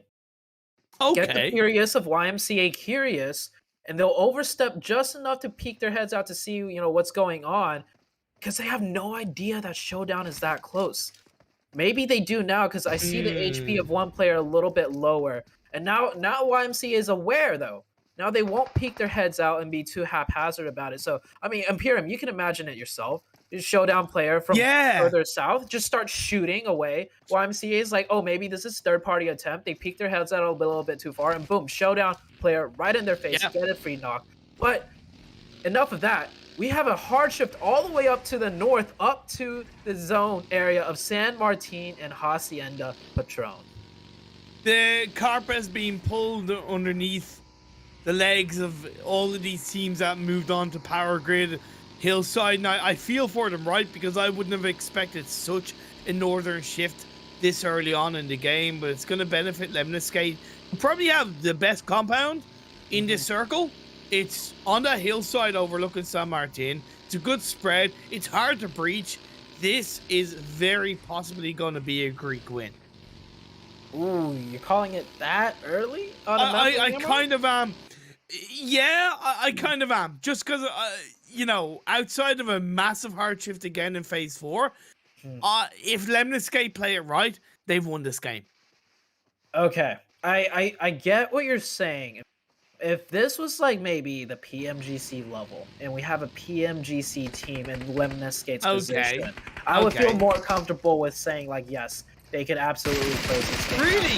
But I would be less comfortable saying that, to be honest. I mean, we saw Lemniscate in the previous match. They did not utilize their position whatsoever. And that's being a bit harsh, but that is the true reality of it. Meanwhile, the true reality for these teams is, well, they're just trying to find some place in the zone that has hard cover, and everyone's coming into the city of San Martin and trying to take a position up in the city. We're still only Phase 3. You don't need to go into San Martin, right? I agree. Like, it's so silly, and that's why I have a little bit more security about calling Lemniscate, because it's not the fact that they're not a PMGC level team able to control the area. It's the fact that all the other teams around them are less PMGC level, so they're making these kind of mistakes of committing into the city. That's where I'm looking at. That's where my evaluation comes from. Okay. I think now that you put it that way, I see your counterpoint. And all right, Imperium, I'll have to give this one over to you. I think your analysis is actually quite right. Lemniscate, they might not be a PMGC level team, but so are the rest of the lobby. And position at the end of the day becomes more effective when less teams know how to, deal with, teams in advantageous positions. And you see here on the map, we have 4 teams in the city of San Martin. Rexpect to the north with a nice little, northern area. And also, we got a few teams still rotating in from the south and the southwest. Wow, look at the rotation for Showdown. They are just hugging the edge of the blue, biding their time playing it in. Now, a couple of their players have now gone deep to get closer to the edge of the circle, but I kind of appreciate that variability. I think they've also even gone into the blue to do a little bit more looting. Again, their fight against Mega Power took a little bit too long. They would have been a little bit more underlooted, which is why they're taking their time. Well, they did manage to pick up 4 ELEM points, so sacrificing some loot, sacrifice some zone priority for those guaranteed ELEM points. That's always something that's, not too bad of a trade, but with that circle shift far away from Showdown Gaming, they got a huge rotation to make, and that's a hard shift, Imperium. So Lemniscate, like, yeah, they're in a good spot. They have a high ground to make the, the informational play on where to rotate, where Yeah. to secure, where to control. So the ball's still in their court, but Respect and Bravas and Eastern Stars, those three teams are definitely sitting in the most comfortable positions. And well, we called out the teams that, why go into San Martin this early on? Well, this is exactly why you don't want to commit to the city. I also think I pulled a Zute and Caster Curse Lemniscate, because I said the only way that Lemniscate kind of don't put themselves in a game-winning position or aren't in a game-winning position is if it hard shifted, and that's what Phase 4 did. Showdown Gaming now making their way up the hill, looking to take the fight. It gets big, down to 2 players. They lost Goldie and Mihi early on into the arms of 4 Romanian men, but Issa Mazawa couldn't ask for 2 better players to defend and fight and come out on top. They've opened it up, at least picking up one of the kills, or at least a knock on the Showdown Gaming, slowing them down, and then they can move away. They have a little bit of a push to make it into the western edge of the circle, going down the Crater Field into the side of the road and up that kind of San Martin hill around the likes of Respect and Lemniscate. Well, La Familia, one of the teams that made their way into San Martin, they have to move out of it. Big is definitely one of the teams where even if they're down to a 2-man, if the team they're shooting at is not aware it's Big, it could feel like a 4-man team. Like, Big is so loud and aggressive, even down to 2 players. So I love that control right there, just completely stopping Showdown on that rotation. And now look at Big's rotation up on the north. They get a wrap around on the hard shift side. Very smart strategy. Showdown, I'm pretty sure, was trying to do the same. It's a hard shift to the northeast. So they're going to wrap around on the west side and try and get to the northern side where there's less teams. But Big just absolutely stopped them. So Big doing a really good job at not just rotating, but also pressuring teams away from taking a similar path. This could be a really good chicken dinner for Respect. 2 in a row. They didn't lose a player, so I believe it's just 3 of them up. They have a 2-1 spread. Nacho, I think, should join up with the rest of his team, because I think it's getting to the point in the game where you need to just control one portion of the circle to your own as YMCA make their way up. Red Moon looking into the sight lines of the likes of, I think it's, I'm not exactly sure who it was, but they now have to focus on the 7-Up. 7-Up and Red Moon get a hard shift to the east. Both teams are pretty much in the circle. That might stop them from, fully committing to a fight. YMCA, we saw earlier, trying to go up to the Respect position, and they got absolutely shut down. So Respect doing a really good job. 7-Up, will they commit to this fight? They have the advantage, but whenever a team gets the zone, that makes them play a little bit more passive, because they realize, hey, we don't have to go anywhere. We can chill for a little bit, but I want to see 7-Up take this fight. That is 4 elimination points right there for their taking. Like, just look at the position, right? Throw some more mollies, throw some more grenades, and then you get that opening knock, and then you just pressure on in. And you can not only get elim points, but you take a team out from your side, which will hinder you on the next zone shift if you leave them be. Skate, waiting. Showdown Gaming in the kill feed being taken down by YMCA. I think that is the whole of Showdown indeed being picked apart. Nice play as YMCA grab a couple of eliminations. Uncanny being a bit quiet. Doctor using a wall to his advantage, tries to throw a couple of shots in the direction of Red Moon down at the bottom of the hill. They're so close to the edge of the circle, but they also don't want to move away from what is a pretty strong kind of couple of buildings compound. They'll be going right out into the open as soon as they go into the edge of the circle. Yeah, so close yet so far, right? Literally just 5 meters away, but 5 meters into no man's land. So they are definitely hesitant to go in. I do, however, see it does dip down a little bit there. So maybe they can find some crevices to stay alive in. The sightlines for Bravos won't be able to reach. It's really only Red Moon that would be a problem, but Red Moon's got to worry about 7-up themselves, so they should be okay. And now the teams, YMCA and Big, trying to rotate into the zone. And of course, Eastern Stars, such a formidable team with their gun skill, just absolutely blowing everybody away. You see right there, that's YMCA down to 1, YMCA down to 0. Talk about the YMCA. Hate to say I told you so, but Eastern Stars, nice job by them. They have the compound, they have the circle, they have control. Now they have the eliminations. Lemna Skate trying to push in, and they're left with just one Versace.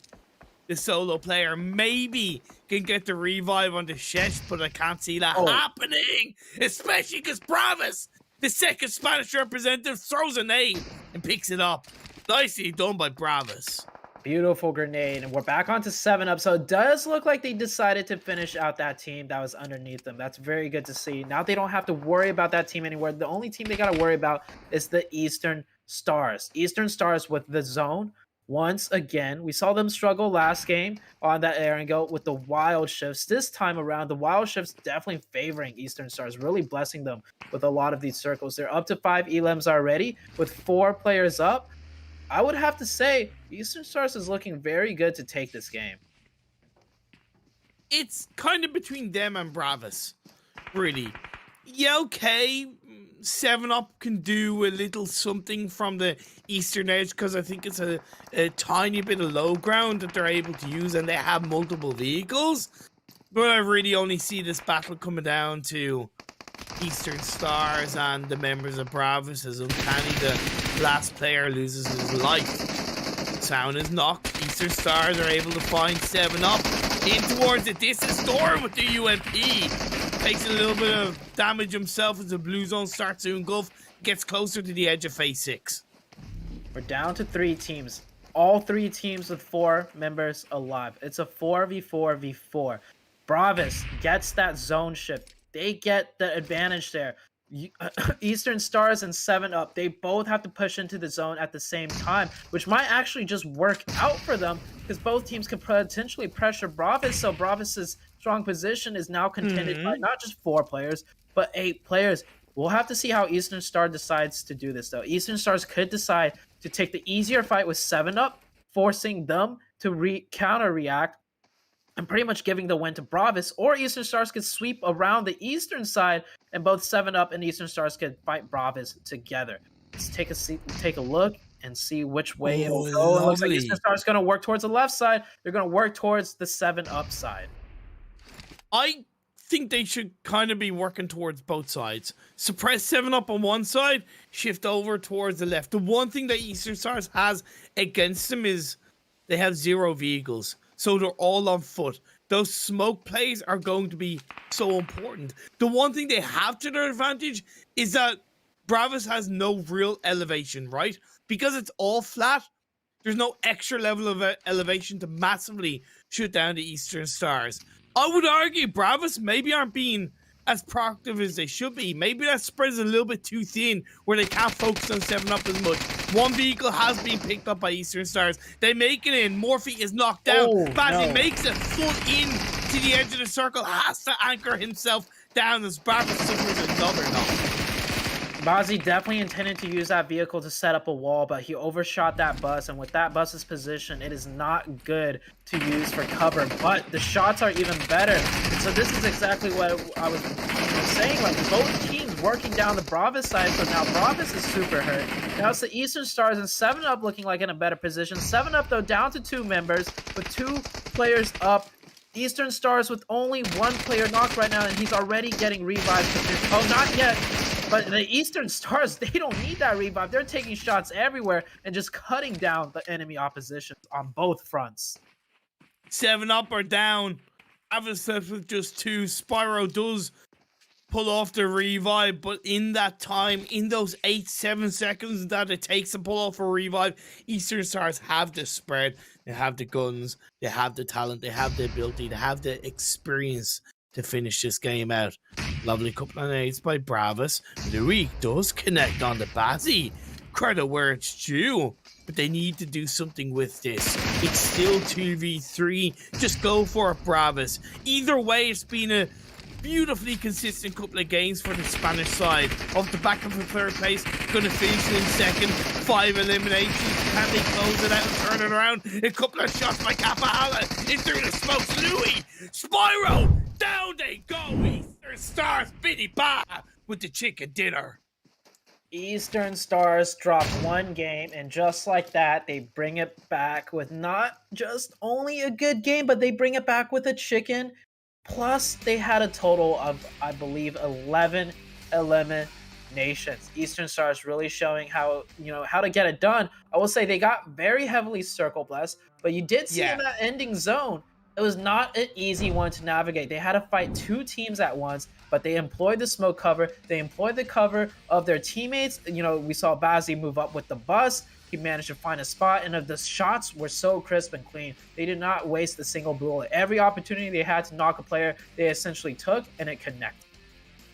Yeah, that's true, and that's where you do genuinely see that kind of MGC experience come out. They absolutely schooled both 7UP and Bravos. You got to retake the test, guys, because if you want to pass, you got to be able to learn quicker, and it's just such a great lesson that Eastern Stars pulled out in the end.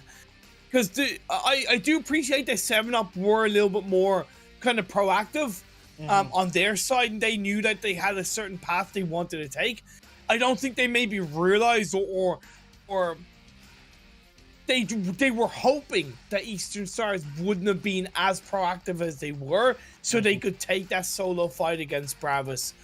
In the end, they didn't. They went down in third, and Bravos cleaned up second place. So yeah, good effort from all three. But Eastern Stars show why they are a PMGC caliber team. Yeah, I also want to give credit to 7UP. We saw they had an idea in mind, but the execution was not there. But as long as you have the idea, you guys, the team can definitely work towards practicing correctly and practicing effectively. So shout outs to 7UP there for their play towards that. Absolutely fantastic stuff. Great Miramar game. It felt a little bit Sanhok-y. Talking about Sanhok, we're going to be moving into the third game of the day. But before that, we're going to go ahead and take it to a quick break. Don't go away. See you guys in a bit.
Welcome back! Hope you enjoyed the break. Yes, I'm excited, I'm pumped, I'm ready. We've had 2 games, myself, Imperium with the wonderful Zute, and like, I know it's cliche to say, but I didn't think today's games could be much better. I'm not saying they're better, but I definitely think they've matched in a really good way what we saw yesterday. Yeah, so yesterday we saw some big name teams dominate the entirety of the day, which is amazing to see. This time around, we're seeing some teams, you know, just really start shining through. Bravis, and in particular, had a really good game 1, really good game 2. I believe in both games they finished in 3rd place. 7UP, you were actually just criticizing game 1. I mean, albeit like, you know, in a constructive manner, but in game 2, 7UP comes back and his 2nd place finish. Lemniscate as well. I was the one criticizing them in game number 1, how they just did not take advantage of their position, did not do this, did not do that, and they had a good zone, and it hard shifted off them, but they still finished in 4th overall with 12 points. So like, it is quite amazing to see these teams really stepping up, and just, you know, each day it's a little bit different, and it's, you know, good in much different ways. And uncanny as well, just to highlight the Portuguese side, because not only has the Portuguese community, to be fair, have had a bit of a rough time. I don't think the skill level is as heavily there in the Portuguese teams, but uncanny, in yesterday's 4 games, they only scored a total of 6 points. So in this game 2, to get 10, just to give them props for that. I recognize that. I see that, guys. Continue with that. I do have to say, kind of talking about that 2nd game, I think a part of why, a decent part, and it's not against them, it's just a variable, a part of why the likes of Uncanny, Lemniscate, and even 7UP got decent points is because we saw 3 to 4 teams commit in phase 3 deep into San Martin, and they paid the price massively. Yeah, the San Martin play, out of a lot of teams, I believe every single team that went into San Martin, none of them really made it out with good overall points. So if they decided, you know, to commit to another spot, and I saw that they, you know, all the teams in San Martin had 4 players. If they just take those 4 players and commit to a fight elsewhere, take a better position on the map, then that's just, you know, a huge difference between a couple of points and potentially, you know, 12, 15 points.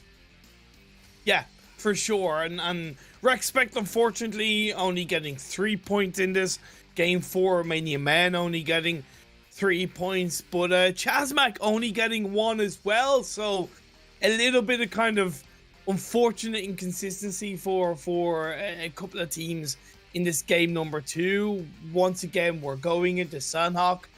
That's where the big RNG factor comes into play. I'm hoping that it's going to be similar to yesterday's Sunhawk game, because when you kind of have less of an RNG factor like we saw in yesterday's Sunhawk game, it really allows the teams to shine in a big way, and that's what we saw yesterday. I hope it's the same today. Also, I'm hoping we see the continued vendetta between Showdown and Mega Power. Right, we didn't really get to see this in day 1, day 2, but now for 2 maps in a row, they have purposely dropped on each other in the center of the map. We saw a Pachinki fight in the beginning, and then followed up by a Picado fight. And now, I know Boot Camp, you know, if I'm not mistaken, Mega Power actually does take Boot Camp? I think so. Yeah, I think so. So we might just see a fight in Boot Camp as well between Showdown. I don't know what it is with Showdown and Mega Power, but today of all days, they just don't like each other. Maybe some words were exchanged, you know, after day number 2, and you know, behind the scenes, maybe there's some community rivalry starting to brew. But you know, you love to see it. I think it's a good fight back and forth. Yes. Yeah, it is, and it does show the resilience. I call it stubbornness at times. But I appreciate that competitive players, it's a bit of a sign of weakness to give up your loot drop. I don't look at it as a sign of weakness. I look at it as just having some common sense and saying, hey, look, you take our spot, we'll go somewhere else. and we'll be more successful in the end game. That's the way I look at it. I just look at it as a more sensible move if a team does decide to give up their drop spot to another team. Well, it's just adapting, right? You can either adapt to continue to fight and out-strategize them in the hot drop fight, or you can adapt and learn different rotations and loot spots for the rest of the game. Now, it's a toss-up for me as a competitive player when it comes to giving up a spot, but it just comes down to what are your team strengths? Do you know if your team is highly skilled mechanical wise, right? Are they a type of team to like to take those isolated 4v4 engagements in cities with multiple angles, or are they a team that works better as a team when it comes to rotations and covering each other on those longer, late game type of meta strategies? So just identify your team strength and go from there.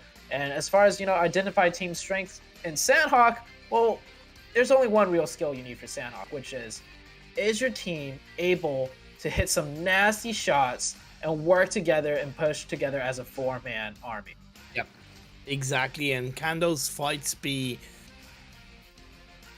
not only engaged but executed as quickly as possible? Because that's something that tends to punish teams, is that they'll take too long with an engagement. Next thing you know, they're getting third party. So I'll be looking out for that one. Trying to do a couple of rough calculations, at least in terms of the community points. I believe Romania have scored a total of 43 points in the 2 games so far, because they were in fourth overall in the rankings on a total of 124 points, only 16 away from Germany, for example, and Big haven't really had the best of time so far. So we could see that kind of pass through from Romania. And with 2 more games to go, I know Chazman had a good first game, but with 1 point in the second game, once again, we could end the day with Romania on top of the standings. Yeah, I think as far as Romania is concerned, it's just Eastern Stars, right? Eastern Stars is so dominant. And now that we're back on to Sandhawk, let's take a look at how Eastern Stars plays this one out. We saw yesterday Eastern Stars utilize the med strat, right? We compare them to the likes of Nigma Galaxy. Yeah.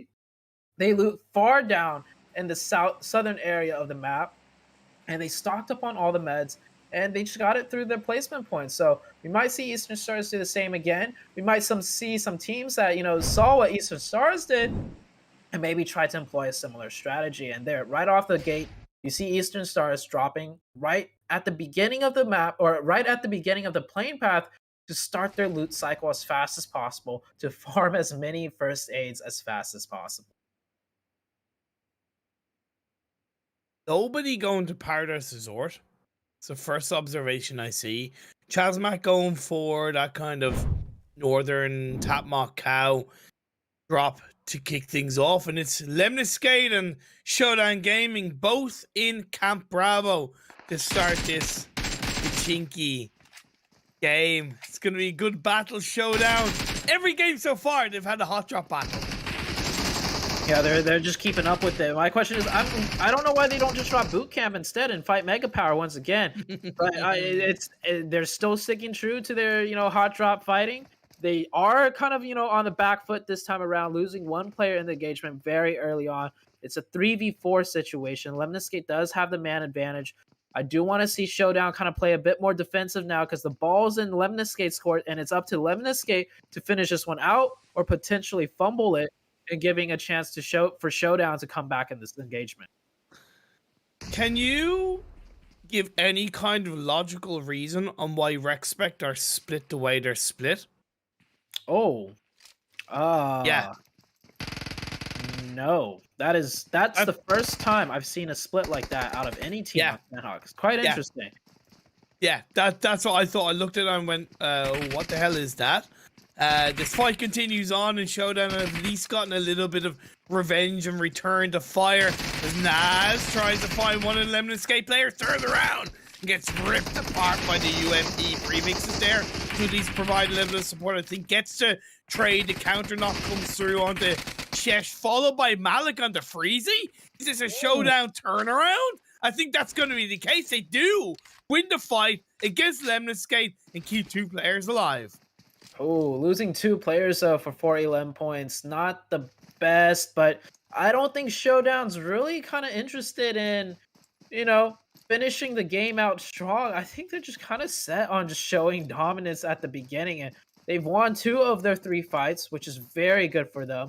And this being Sandhawk, maybe they could just default to a med strat off the beginning. We see them, you know, land on the northeastern side of the map. There's some, you know, buildings scattered around there which could potentially have multiple first aids. So the med strat, it could work. There's not as much loot to go around there as, like, say, maybe where the Eastern Stars are looting. But when you're down to 2 players, that's definitely the move to make. And because you kind of started your point off by highlighting that they kind of lost 2 players for the benefit of 4 eliminations, that it wasn't the best. I agree, but to give Showdown a little bit of extra credit, they were the team to lose a player first, right? So to kind of turn that around, you know, just to give them a little bit more respect or props for that bigger turnaround and to come out on top of that fight. We see La Familia around, YMCA have Painan underneath there. Control phase 1. We haven't talked about it so far, but it's a little bit similar to yesterday's Sandhawk game, predominantly in the mainland. No real trifecta thought, no real risk of that kind of northwest or southwest island. That'll give a bit of extra security to these teams. You know what REXPECT is doing? They're doing a med strat. If you take a look at the 3 players on the southwest, they have looted almost like everything besides Ruins on that southwestern island. Ruins and Camp Charlie, but they're literally hitting Nakan, they're hitting Sami, and they hit everything in between that and Painan with their split. So might see 2 teams med stratting this one out now. And yeah, to touch on the circle, yeah, that's a very familiar circle to yesterday's games.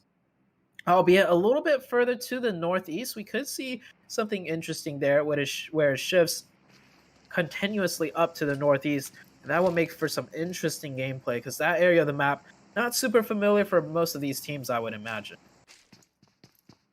Red Moon and Bravis right in the dead center for the time being. I find the rotation coming out from the side of Team Glore to be really interesting. They dropped on that northwest island, and instead of maybe going for that kind of bridge on the top of the northwest island or the trifecta rotation, they went for the water small island onto the coastal line of boot camp as a rotation. I'm not saying it's a bad thing. It's just I find it interesting because it's less utilized by teams. Yeah, that rotation, I think what teams are trying to do is just take rotations that are less utilized, because the more rotations utilized, especially on a map like Sandhawk, that gives way to more planned, you know, traps. You know, when you see a team rotate a certain way on Sandhawk, which, by the way, rotations on Sandhawk is very limited. There's not many options. So if you can find a second, you know, alternative option that's not as used, teams can employ that to avoid potential traps and potential fights. Showdown Gaming here down to 2, running into another team 7-up. They do have a buggy, so they can eject out of there, but I'm pretty sure Showdown wanted some time to loot in peace, as this player right here, not a single first aid to his name, just 7 bandages, a level 1 vest. Not looking the best for Showdown, but hey, they caught the 4 eliminations, and they did turn around that 3v4 situation as well, so credit due to where it should be due. Yeah, made their way into the edge of the circle as a full squad. It's positive, but they're down on the low ground. They need to move up this hill, as they are currently doing, to grab a couple of extra elevation points to, of course, look for that information. A botation is being laid out by the members of Uncanny. It's something I love to see. It makes sense in this kind of phase on. Possibly a little bit late in phase 1, but I appreciate it. Botations never go well though on Sandhawk. I'm gonna throw it out there. I disagree, man. I disagree. I call cap on that, man. I call cap on that, man. No, I've seen so many botations where the team just gets completely ripped out of the boat, and then they're just left swimming in the water, and then the blue zone eventually, But every once in a blue moon, a botation could work out. But just think back to PMGC, the league stages, right? East and West. We saw some botations, and very rarely was it. You never hear something like that botation by Team XYZ. Come on, really, come on, kind of secured them the top three. You just don't. Come on, come on. Sorry, man. I will defend a botation for my life. Okay. I will defend it for my life. I get where you're coming from. I genuinely do.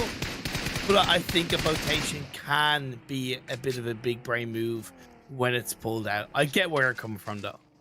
Do you think it's just not done enough so teams don't know how to fully utilize the botation timings yet? Is that kind of your counter, so to say? Yes.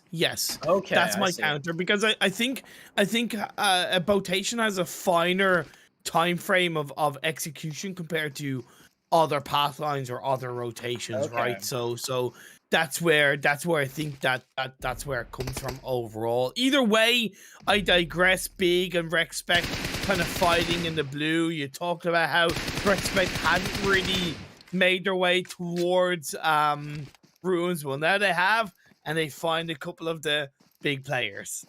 Yeah, it's just scrappy fighting in the blue. I'm surprised to see Big of all teams out here deep in the blue. I know. Yeah, you think they'd just be the team to go into zone and take fights, but maybe they're out here looking for the same thing, looking for those first aids, taking a page from, Eastern Stars, seeing how good of a, Sandhawk game that they had.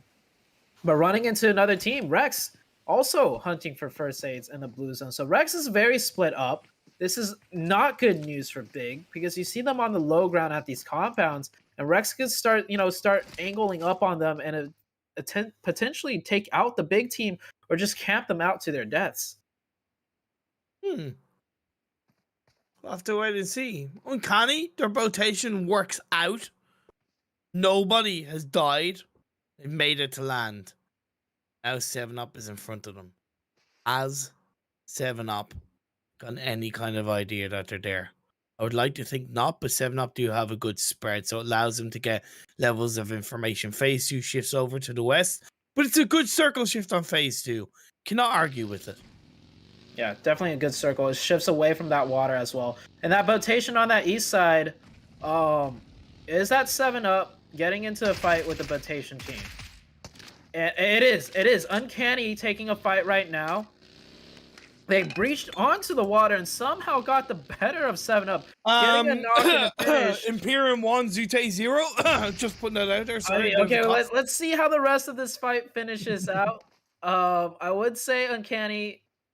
Oh, wait, what is 7-Up doing? Wait, why are they just... What? They're just gonna push out into the... I have no words. See, one thing you gotta think about, Zute. This isn't PMGC. Okay. I mean, but still. But I know, man. I know. Trust me, I know. I'm aware I'm right more so on a bit of a default, but I got it again when we're commentating this lobby. That's where our kind of analytical side needs to adjust in that regard. And okay, fair. By what I saw, fair play to 7-Up. They deserve, they deserve credit in that regard. They got a botation, they called out 7-Up, and they grabbed the squad right for it. That's it. You take it. You take it. But why did 7-Up run across in the open like that? Like, that was... I don't know, man. I don't know. I wish I could tell you that, but that also plays into the kind of volatility of what I've highlighted with 7-Up's performances and in the points that they've gathered. It's very up and down. Yeah, okay, Game 2 and Game 1 were decent, but when you followed it up with Game 3 and that kind of mistake, you feel bad. I definitely do feel bad. Well, we're back onto Mega Power on your screen, holding a nice 2-2 split at pretty, the two hills north of the road, center of the map. This is a split you see a lot of higher level teams play. And I think a lot of teams are starting to adapt this into their default play style. You see, it's a very safe split. Teams do have to trek across the open road and up the hill before any, contact can be made close range, so teams can, Mega Power can adjust to whatever team might be pushing them hard. And we do see the blue zone start closing in. Team Uncanny, did win that fight. They are going to breach onto that northeastern side of the circle. Big and Rex deep in the blue. Definitely both of these teams are hunting for first aids, which is, a good strategy, but for Big, I'm kind of surprised to see that.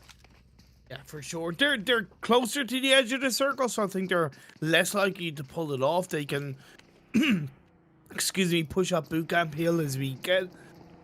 Oh God! Oh, geez. Get into phase 3 as I start to cough my lungs off. But for Romanian men, they're kind of on the other side of the hill, overlooking Mega Power. They did get an initial knock onto Mega Power, but they obviously were not in a position to push it. Bravis is down onto the eastern side in the compound, overlooking likes of Mega Power, but that phase 3 shift down in the southeast, pretty much all the teams bar Uncanny, Big, and Respect are in the circle. Yeah, that circle shift was very nice for a lot of the teams, but at the same time, that just means a lot of the teams don't have to do anything, and the next shift is going to be very not nice for many of the teams, because there's going to be so many teams left alive, and some of the teams are just going to get a short end of the stick when it comes to that hard shift. The big hill that needs to be controlled is a hill that's above Quarry. I think La Familia were closest to it. If they can grab that and plant their flag right on top, I could see a pretty good result from La Familia in this Sandhawk game. Because it's not La Familia, because we're looking at them right now. It's one of the other teams. But my point is, it's there for the taking, while all the other teams around them are kind of picking each other off one by one. For me, Mega Power Zute, I don't know if you agree, this is the time in the game which they need to group up together. Their split is very risky. I would have to disagree, because if you notice on that circle shift, a lot of teams are still in the zone, meaning they're unlikely to move. And on a map like Sandhawk, you don't move unless if you have to, because you're going to end up taking a fight the second you do move, and that just invites teams to third party. So that split is kind of like just a buffer zone. Like you see Mega Power right there on the northwest side of your screen. They did, adapt it to be a little bit closer. So they did adjust a little bit to what you might, favor Imperium. But it's like the teams are there's so many teams just scatter around. Look at the southeast of Eastern Stars. Look at La Familia on the further south. They're all playing split, and they're trying to maintain spacing. The second they group up, they allow more teams to encroach on their territory, and when that circle shifts, it makes it much more hectic to rotate and move and fight into the next zones. Absolutely love that point you make. Well, I appreciate you so much as an analyst, because you bring that counter, you bring that perspective on board. Eastern Stars have a lovely spread themselves. Galore, one of the teams that I fear could possibly threaten Mega Power, have rotated very nicely through this game so far onto the southern part of Paradise Resort. It has a high play of ground that you're able to overlook. They're not overstepping their mark, was still holding on to the edge. It's all quiet on the Western Front. We lost one team, we lost a few players. There hasn't really been too much action in the last 3 to 4 minutes. No, not at all. It's because the circle, it kind of favored everyone. So this next circle shift, this is where all the Sandhawk action is about to break out. Rex, meanwhile, on that southern side, about to finally make it into zone. Curious to see how many first aids they got. And there's that circle shift.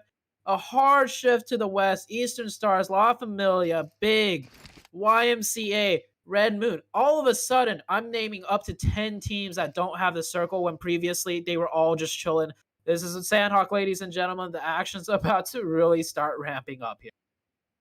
It was YMCA who was closer to that hill, and they kind of did go up there, but they didn't really. They kind of stuck to the edge of the cliffside, and now they're getting sandwiched by two teams, I think La Familia and Big, who made their way up the hill in the right way. So good theory, poor execution from the Nordic side of YMCA. Topsy and Ketu, the last player standing, but they're not really close to each other. Lovely nade by Mihi. It's top easy. Down to around 20 health. Waiting for the time to pull off a first aid, but I don't think he's going to have the time. Indeed, the angle played by Clay. Once again, a third party of La Familia gets a knock.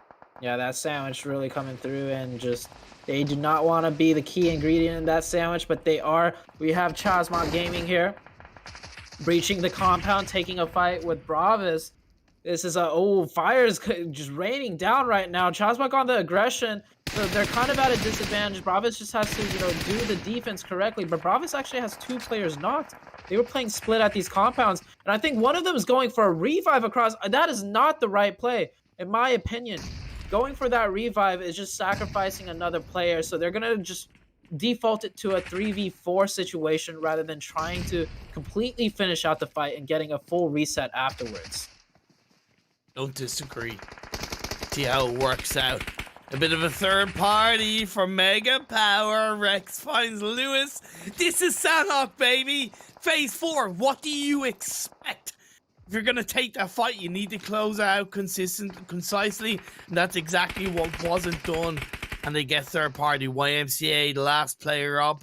Evil Boy, I don't know how he's still alive, but he is. Well, wasted in the blue. Gets knocked to kill. Possibly going to be confirmed. Indeed, Big moved away. They're like, look, we're having none of this. You can take your own fight. We're in the circle. Eastern Stars trying to breach into the zone. I do see all the players kind of just making it into the circle, so maybe no med stratting this time around. Or Doran going in. So, I mean, that does leave Bazzi somewhere on the map, and Bazzi was the player that was med stratting last time, so I think they do have that strategy set up and ready to go right here. The last player. Oh, not the last player. Where's the rest of his team? Papa actually getting some really nice shots on the chase, and he will get that knock and thirst. That's another elim point for this team right here. The team Uncanny, the botation. I mean, they botated all the way to the northeast, and now they somehow fought their way all the way towards the center of this zone. Oh my god, it was meant to be in Sanhok. You have Papa, you have Blue. Not only Papa Blue, but also Papa Smurf, where is also Blue. It all makes sense. The Illuminati, it's being confirmed, right? It's being confirmed. There's 11 teams left, 31 players in Respect. I don't know how. Okay, yeah, no, it does make sense how they shifted in, but they're down to 2 players. Greek Army is on one side of them, Big is on the other, who's has Swave knocked down. So Mihi, Bisa Mazara is there. Salazar is called out. Bravis having another overall wonderful game for the time being. Only 1 elimination, but they have 2 players left. Take note of Big right now. Remember yesterday's Sandhawk game, we had a team in Big's position, but they all sat in the compound and they ended up with only 1 elimination and barely any placement points, right? Overall, they finished in 5th. Look at what Big's doing this time. No one from Big is sitting in the compound. Instead, they're spread out.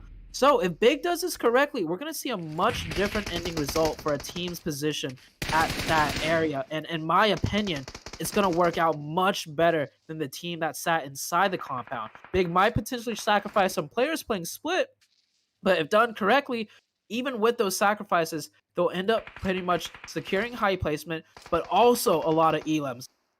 And right now, Big hasn't lost a single player, and I really want to see how many elim points they have playing this split outside of the compound rather than sitting inside it. Well, it's worked out for them as they've eliminated the whole of Greek Army, taking out another direct spec players who I think is the other players healing off. Red Moon was that team that you talked about that camped the compounds in yesterday's Sandhawk game. I didn't get much for their work in yesterday's game, but now they're being a lot more proactive on the edge of the circle. They need to take down 4 Romanian men and push into the edge of the circle. Shadow Wen trying to heal up with the first aids, pick up a couple of extra placement points. Just 5 teams left, 16 players alive. I think 3 of the teams have a full squad up. That is 4 Romanian men. Sorry, not 4 Romanian men. That is, I believe, the side of Big and Mega Power. Moon. And Mega Power. So 3 teams of full squad up. Mega Power coming in with 4. Same with Big as well. A lot of 4-man teams left alive towards this end game, which is very, surprising to see, especially on a map like Sandhawk. But that 4-man team of Red Moon getting whittled down to 0 as Big coming from the side. And look at take a look at Big's elims right now. A total of 10. They lost Beast in the process of playing that split. But this is what I'm talking about, Imperium. It is okay to sacrifice players and not have 4 alive in the late game, because Red Moon the other day had 4 alive and they couldn't do anything because they gave up so much space. But Big not giving up that space, instead controlling so much of it. Now with 3 players, it's looking like they could potentially win this game. But they have the might of Mega Power behind them, in front of them, whatever you want to call it. The one thing that could go against Mega Power is Shadow went, snaked it in, got out of the blue. Top 3 for Chazmak, the French representatives in today's games. Big from Germany, Mega Power from the Nordic countries. These are your final 3 teams. Big has the top of the hill.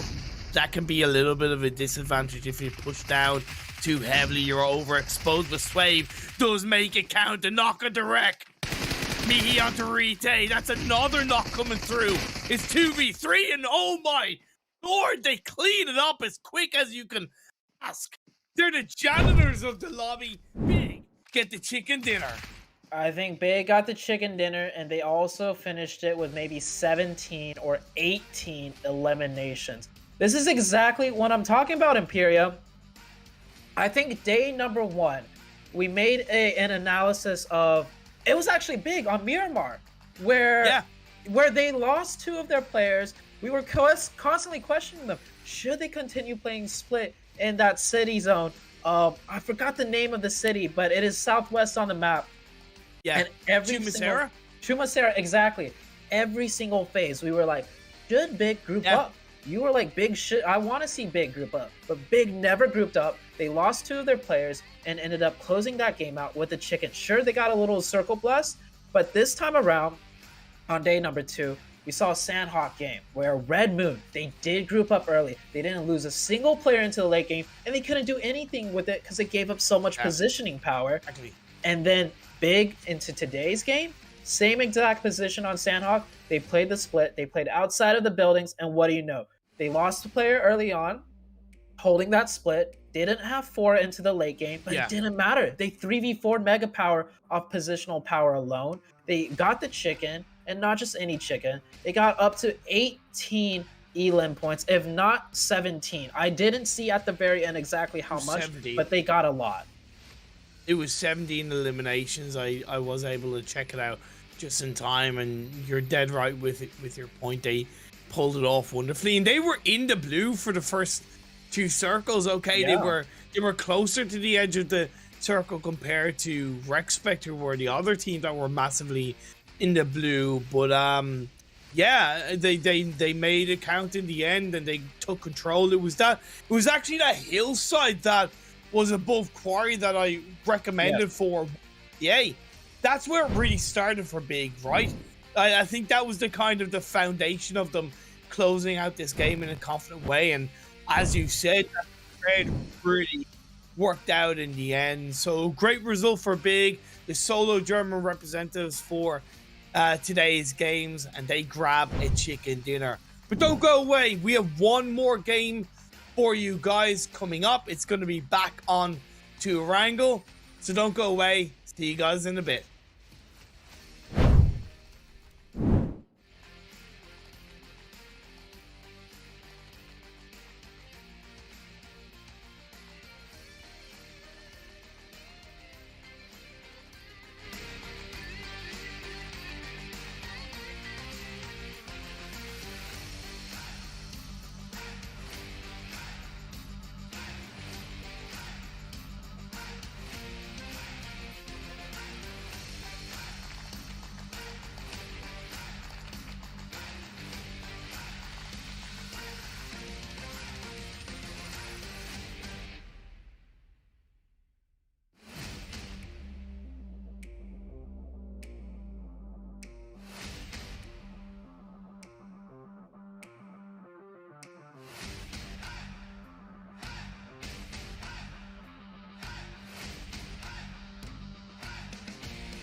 We are back to your community to the full Zute. We've just had game 3 over and done with in Sanok, and it was just a lesson, once again, a lesson from a PMPL level team and big on how to perform in this map. Yeah, I absolutely love what Big did, not just because it was a good game for them, but we could literally draw parallels over the 3 days of what works, what doesn't work, and just when a team knows what they're doing, just how much, you know, they can shine through by playing riskier, playing those splits. I mean, I think at some point in time, people decided splits were not correct because we saw so many teams just start losing players. And I remember a time where casters would constantly say, I don't know why this team just doesn't group up. Why are they just losing players left and right needlessly? I would say it. I would say that. I would say that, yes. Yeah, so I think it's just during that period of time, teams are trying to figure out the true potential of how to play this game at the maximum efficiency level. Now with Big, you know, they are PMPL level team and they're playing against teams that are just pretty much, to put bluntly, lower ranked. But you can see when it's done correctly, even at the high level tiers, how much it can pay off. Yeah. And the theory behind it makes sense, right? If you come down to the game theory behind why, you know, splits work and how to do splits correctly, it all makes sense. And Big is showing why that theory is put into work and why it is definitely something for teams to start exploring and start perfecting. It was a good result for Mega Power, can't argue. When you look at, they were kind of fighting with 4 Romanian men, for example, and they had a 2-2 split. They come out with 21 points. So once again, what you're talking about is relative in these games. Chazmak with 17 points as the sole French representatives. Once again, it's a community event. They are currently coming into today's games as the community leader, but with only one team being represented, it's important that Chazmak gets another good result to end the day to hopefully keep France on top of the leaderboard. And 4 Romanian men right there in 5th place finish. I don't think we've really seen 4 Romanian men do well and then also Eastern Stars do well. I think it's always one or the other. So in a way, I guess that's a good balance. At least one team out of the Romanian side is always doing decent in a match. But of course, you want them both to be doing well. And I'm surprised Eastern Stars did not go for that med strat. Like, we saw them do it yesterday quite beautifully well, and they executed it pretty easily. This time around, it's not there. They got 1 placement point, and we saw where they were looting. They could have easily met up to at least, you know, a top 5 finish. So maybe they decided to just change the strat completely, or something happened, some mishap, something went wrong there. For sure. What has been going right is to continue on Uncanny. It's not this, you know, ridiculously strong performance, but to draw the continued parallel of how they did in their first 4 games in the PMECT, it was something like 17 points they got in their first four games. Sorry, 6 points. Got only 6 points in their first 4 games. Whereas game 1 today, they got 6 points. Game 2 in Miramar, they got 10 points. This game, getting 5 points. It's just that step up. It's that evolution.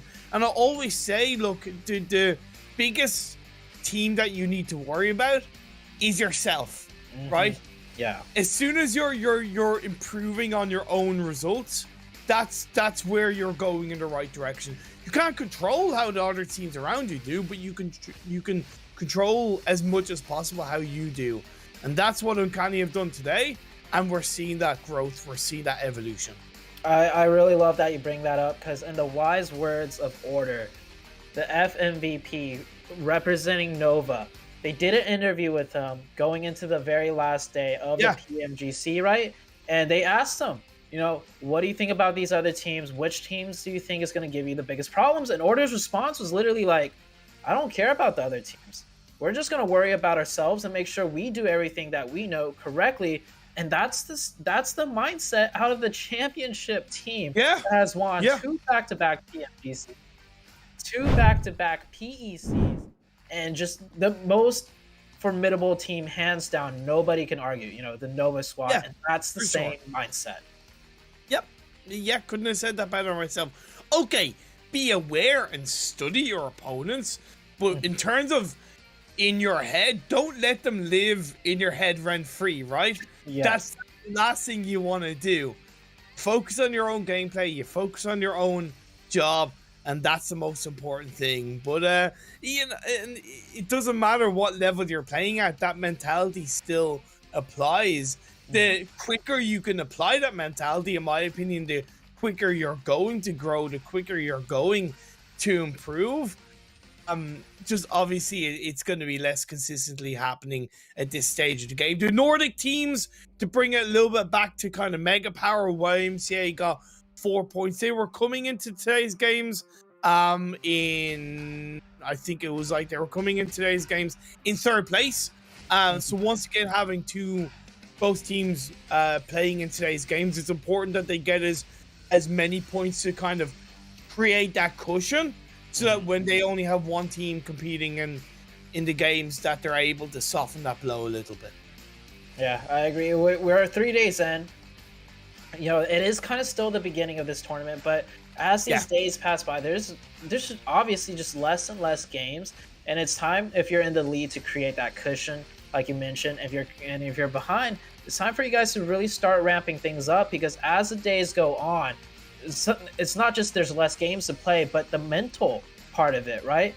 If you still haven't managed to find a footing, or your comeback, so to say, is very unlikely that you'll manage to find it towards the last few days, where the pressure is much bigger and the point gap becomes bigger as well. La Familia, one of the Italian community teams, I'm kind of wondering what's gone wrong for them today. In their first set of games, they got a total of 48 points in 4 games. Solid results, solid consistency. But in today, it's been very up and down. 10 points in game 1. Can't argue with that, with a total of 2 eliminations. Game 2, they got 6 points with 4 eliminations. And in this game just gone, they got 1 point with 1 elimination. I haven't noticed anything massive. The biggest thing in Miramar game was the San Martin. There's something that's gone wrong between the first day and today. Oh man, it's some teams just aren't consistent yet. Like maybe certain circle shifts, certain zones just play in their favor, and they could capitalize on it, which is good. That's one aspect of the game. But then adapting to circles that you're not familiar with, that's the learning part of it. And so I think for all of the teams that don't do well in certain maps, it's a learning process, and hopefully they're taking a little bit of information along the way, game by game, match by match. They're improving ever so slowly. And now we're into the final match of Erangel. We have the playing path on your screen, a far southern playing path from the west to east side. A lot of these teams will have trouble, rotating and moving up to the north to continue their loot phase. And you see a lot of these teams all dropping up to the north. No teams in Quarry, no teams in Fairpier, no teams in Prim. So a lot of teams avoiding those areas, and quite a few teams towards the military island side. I think we see at least 3 teams, one in Nova, one in military base, and then one doing, you mentioned it earlier the other day, that kind of like Navi inspired split on the western side of military base. Hey, let's hope that we have a bit of a nicer phase 1. Not directly a military island phase 1, although that would complement the playing path, but something a bit more central. The Pachinki battle still going down between Showdown and Mega Power. Red Moon on your screens have done a good job of dropping together in towards Gaka and making their way in. Phase 1, down on the southwest. It's hovering on the island, but other than that, it is a little bit of a familiar circle for these teams. Yeah, that southwest circle is actually really good for that playing path, in my opinion, right? A lot of the teams that jumped out, they're pretty much right along the line, and the playing path did go from west to east, so that does mean teams can loot quicker and also get into the zone faster. 4 Miniman with a really nice split. Red Moon just looting up right there, but the Pachinki fight is what I'm focused on right now. It's the rematch, Mega Power versus Showdown Gaming. Now, Mega Power does get the opening knock right there onto Showdown Gaming, and immediately a trade comes through. Yeah, it is 1 down for each member, and it's actually the 2 members closest to each other that both got traded out. So quite an even trade right here. I think Showdown's gonna be able to get that reset. Same with Mega Power. But oh my gosh! Lodges? Oh, Lodges. Okay. What? Okay. Take care then. Bye-bye now. Take that, Showdown. Leaves him down with just 2. Rex is calling away. The revive doesn't come out. The confirmation by IU, I believe, knows Malik. Came out Barita. He gets a knock on the Malik. IU, what are you doing? Why are you there? You're providing absolutely nothing for your team, at least in my eyes right now. Malik is eliminated. Premix has absolutely nothing to go on. He comes out of his shack, gets knocked down. IU's on his own. Yeah, IU. I think IU was back here to go for the revive, right? And you can't even really fault IU. On the flip side of things, you can ask, why were the other 2 members there that just got knocked and flushed out, right? It's a team game. There could be equal faults all across the table, but it's just very obvious as a team. They weren't synergized in that position. Yeah. They weren't synergized in that, defense, so to say. Now, IU's in a 1v3 situation. He really needed that knock. Instead, he goes down to 50 HP. And while they got more bodies to throw at him, IU should be going down here. And yep, that peak does come through. Mega Power once again winning the fight in Pachinki. Yeah, seems like they're the kings of Pachinki. 7-Up. Going for that split drop around school, apartments, Rawsock. Lots of loot that they're able to grab. They're close to the edge of the circle, but they need to take advantage of it. Rexpect Nacho is there on his own. I don't know what the Rexpect are doing. He's driving away. Drops. Yeah, but like he's being hunted. But like Rexpect's drops in the last 2 games to me have been very weird.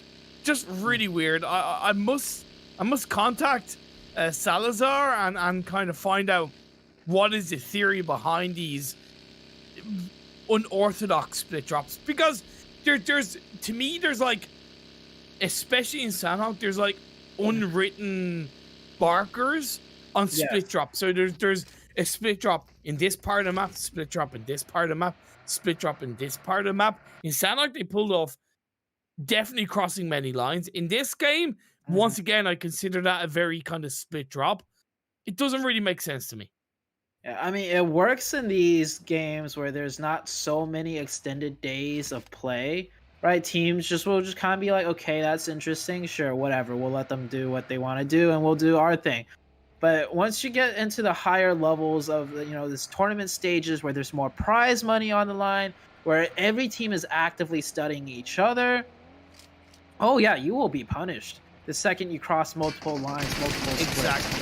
So maybe Rex is just doing it for now, but hopefully, and I don't know why you just pull up directly into the face of enemies when you have nobody covering. I mean, YMCA, that was, what not to do 101.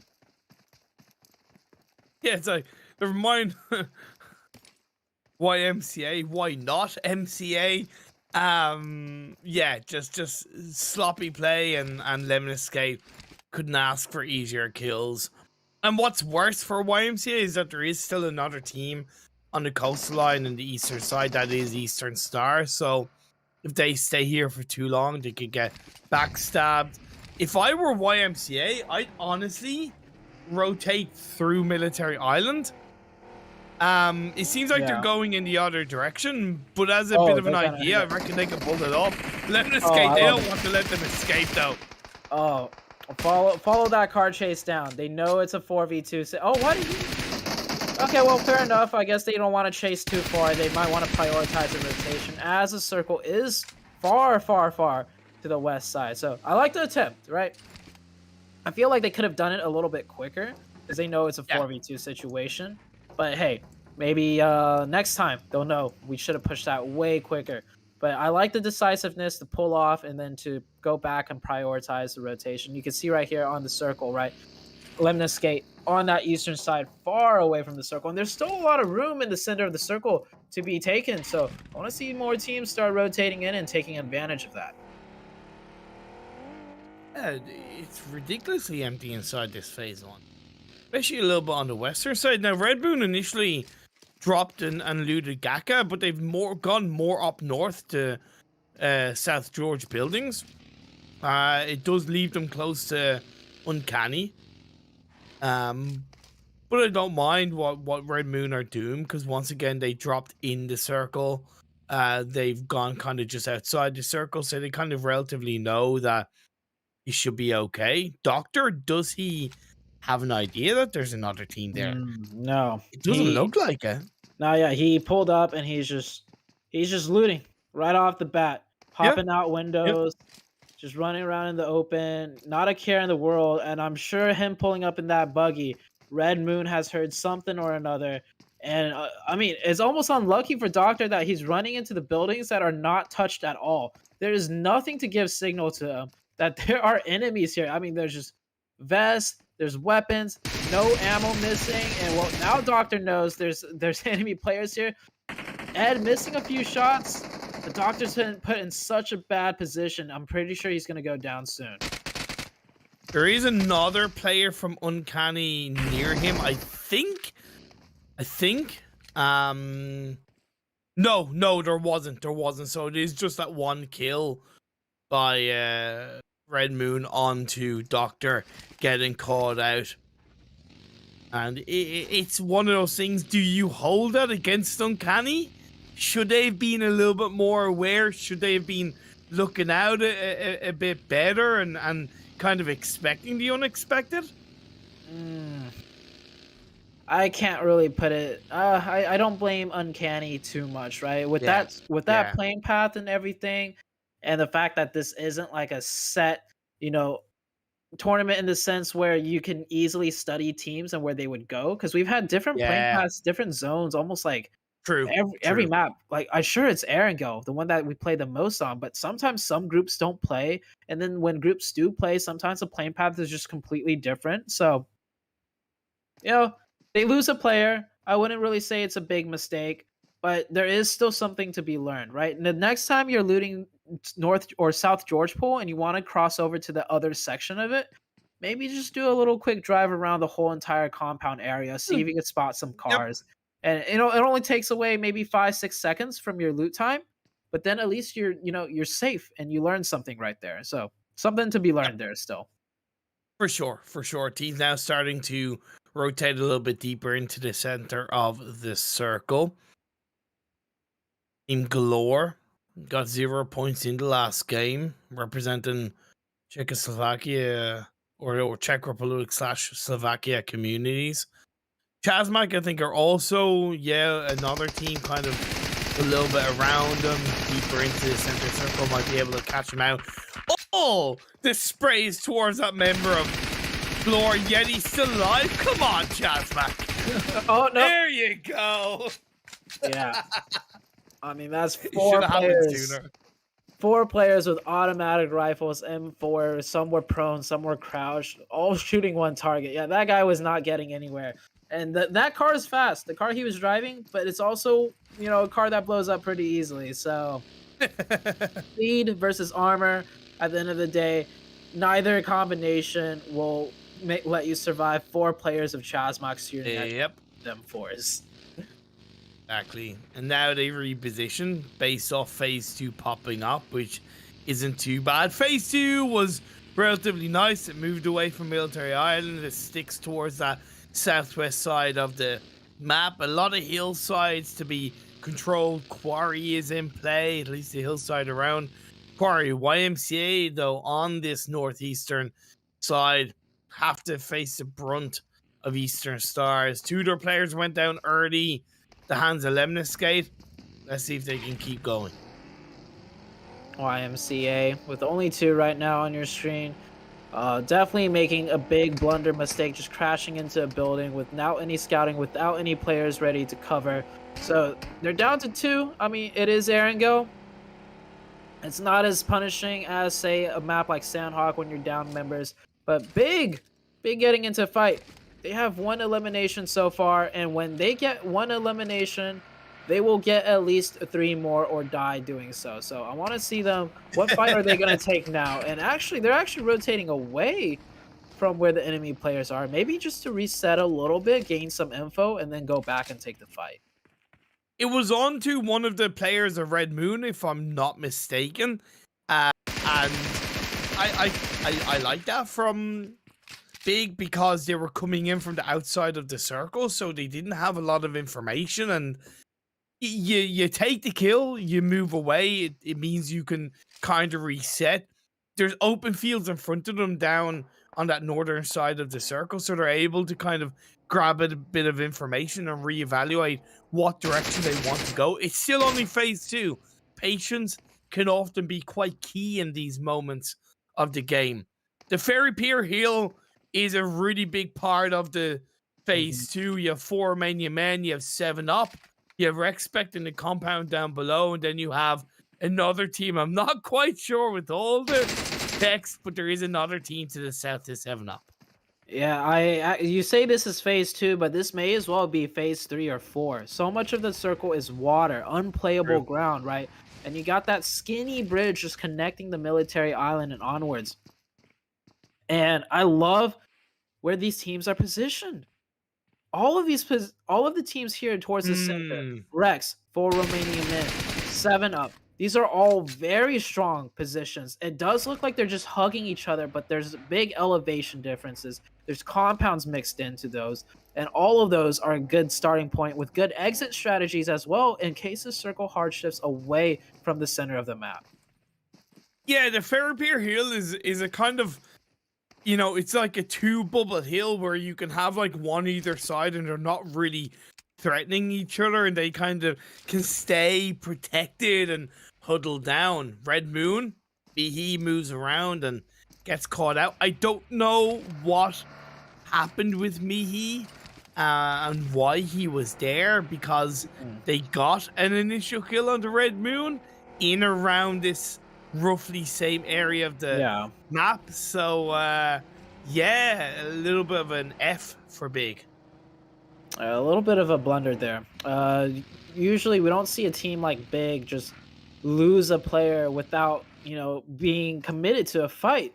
They rarely ever just, you know, lose players on rotation because they are an experienced team, and the only time they do lose players is when it's a fully committed team fight. So a little bit of a slip up, but they have had really good games today. So maybe they're just a little bit mentally drained, and either way, mistakes happen, and we're back on the map. So we're about to go into the next circle. We're about to go into phase 3. Yes, this is only phase 2, but it's looking like phase 3 already because of so much of the playable area of the circle is just water. I mean, so much of the circle is unplayable area. My mistake. And that would be, you know, that huge giant river running across the center of the map, so to say.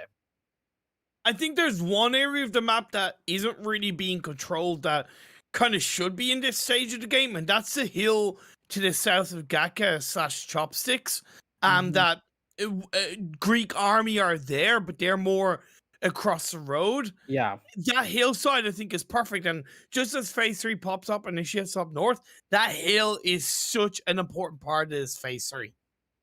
Yes, that hill is a very large, expansive hill. You can actually fit 2 to 3 teams on there. Yep. And they could pretty much kind of coincide. But the thing that's so important about that hill, I love that you bring it up, Imperium, is the vision, right? You can see to the north, and you can see all of the open fields to your south. So if this zone shifts off that hill, you can get a good idea of what's open, and not just what's open, you could set up good pressure to keep a certain position in that field line open. And now Big, just going big right now. They're down to 3, but they are not shying away from any fights. A 3v1 situation, a very good grenade, but I don't think that's enough. Parik trying to readjust his positioning to continue this 1v3 fight.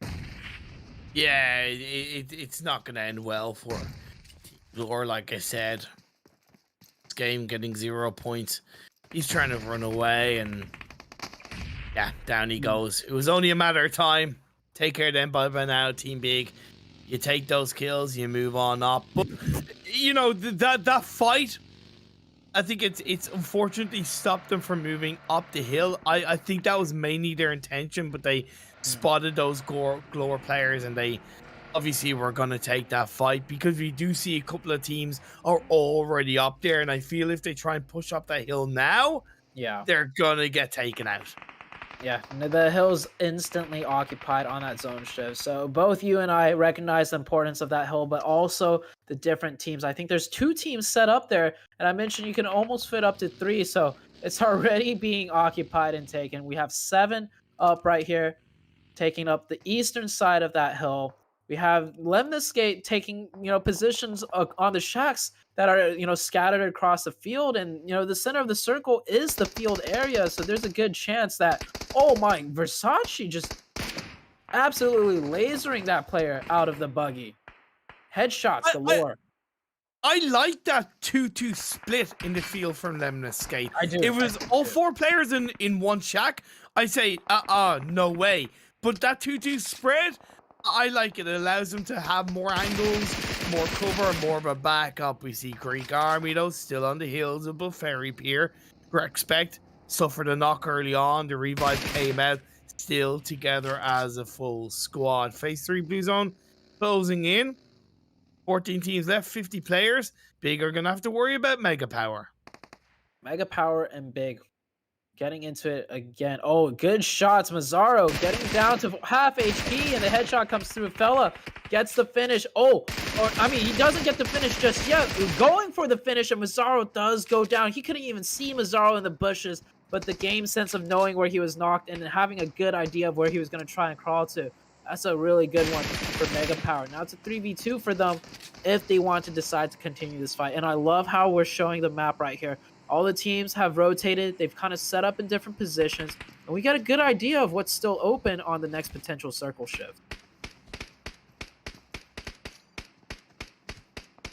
Red Moon would spread on that western side, but I'd like to see them maybe push, or one of their players push a little bit deeper onto the edge of the hill that's closer to the center of the circle. It would allow them to I think, just grab that extra bit of information to prepare for the next circle shift. La Familia waited in the military island for quite a while, and I think it's good that they waited until as late as possible, because now there's a lot more space on the southern edge of the circle for them. That circle shift just right on top of that hill that we're talking about. So I said we could fit up to 3 teams, but given the fact that it's pretty much the only part of the zone left in the game, we're going to see teams just really cluster in here. And we're going to have like 4 to 5 teams trying to survive in here. We have the Greek Army trying to find some sort of position on this hill. They lose 1, but they are rotating together as a team. So even though they lose 1 player, they could get maybe 2 in alive. They lose another one right there. But it is much better than them rotating one by one at a time. Why are they trying to go up the hill in this? Come on. You're like a circle after that hill was in the dead center. What do you expect? I see where you're coming from, that they all rotated together. I get it. But at the end of the day, it's still only going to get you that far when you're trying to go up that hill at that point in the game. Poor timing, Greek Army. Learn from that.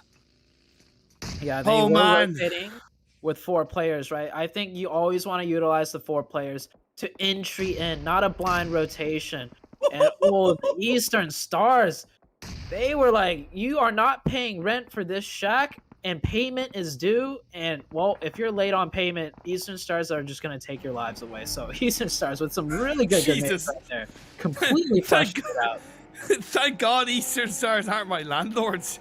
Jesus. Man, if that's how I'm getting evicted, I'm definitely going to make sure I pay my rent on time from now on. But YMCA, that's the last player. I'm just trying to find somewhere in the circle to call his own. But as he threads closer to the chopsticks area, he does make it in, but he is, of course, in the sightlines of both Mega Power and Team Big. Uncanny on the southern edge of the chopsticks, finds one of the Mega Power players, finds another, but Papa goes down.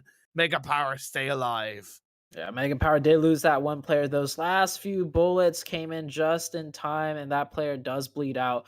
YMCA, well, I mean, he just pulled out up here thinking it was probably clear since it's on the edge side of the circle, but now he realizes Mega Power and Big are both here. He's got that car, but it's going to be a really tough car to get out of these trenches, so maybe he might be able to make it into the next zone. Meanwhile, Eastern Stars just playing on the edge with 4 members, really controlling the area, taking shots at Lemon State. And I love that push right there.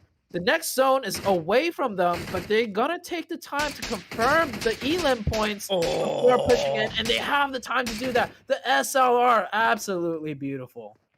Well, yeah, cover what's behind you before you push in ahead. It means you're not gonna get stabbed.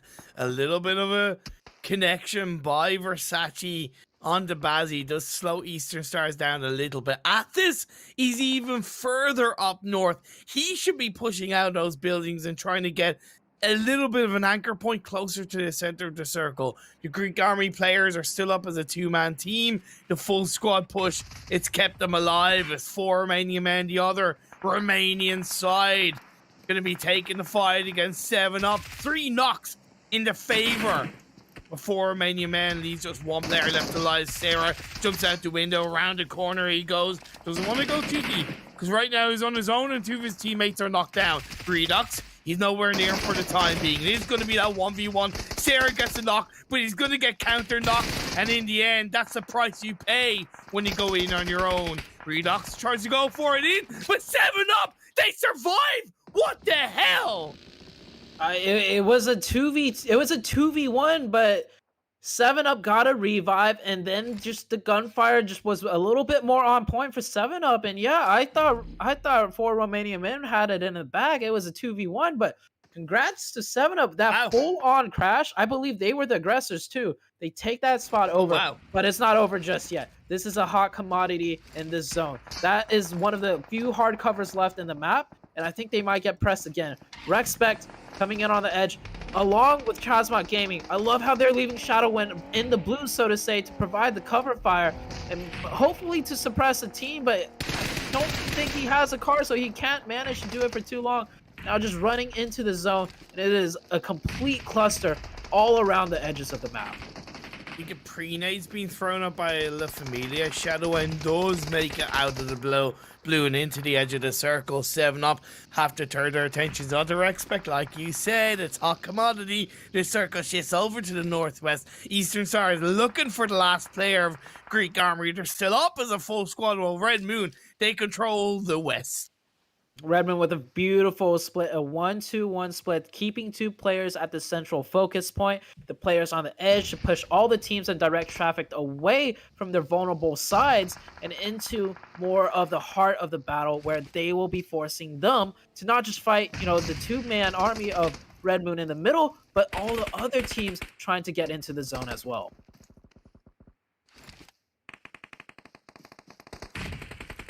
Have the anchor point.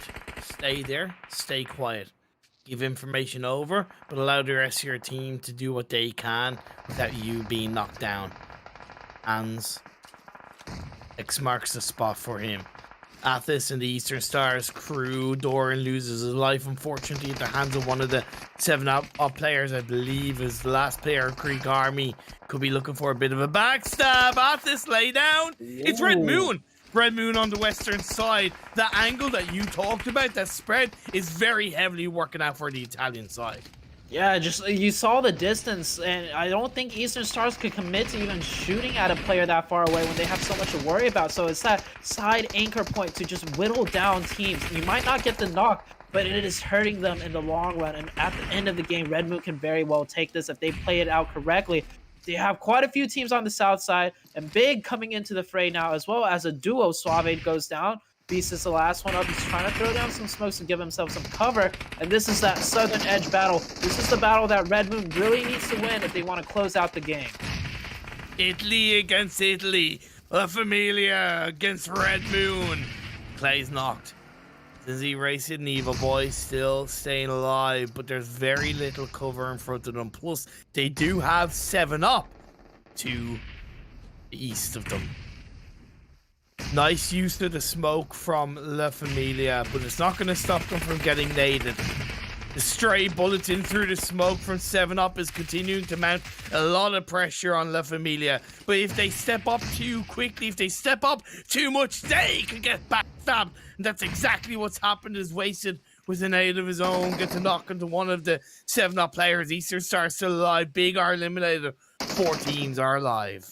If you're going to commit to a push, you got to commit all the way through. You can't stop short and just start spraying and going prone and sitting there, because you saw those return grenades. They are going to react. La Familia isn't going to let you just sit in front of their face and pepper them with bullets. They're going to throw some grenades back. So if you want to push, you really got to push. Kapahala, last alive for Eastern Stars and gets sprayed through the smoke. So very good finish for the Eastern Stars still. 7up with 12 eliminations with 4 alive, and they control the high ground. This should be their game. This should be their chicken dinner unless they make a crucial mistake. Hold it. The prophecy comes through, or if it's a typical Zute caster curse. Looking good for them though. Said to yourself, the spread they have. Red Moon though holding on to the dip on phase 8. It's popped up, it's gone continually towards 7up. They're even sending one into the blue to try and grab a little bit of extra information, but don't get knocked down. Oh no, Nate being cooked up by Zans. Another one by Coco. Versace takes a little bit of damage. His health is tickled down. The spread from Red Moon is 2 players left up. It's good. They have to bide their time.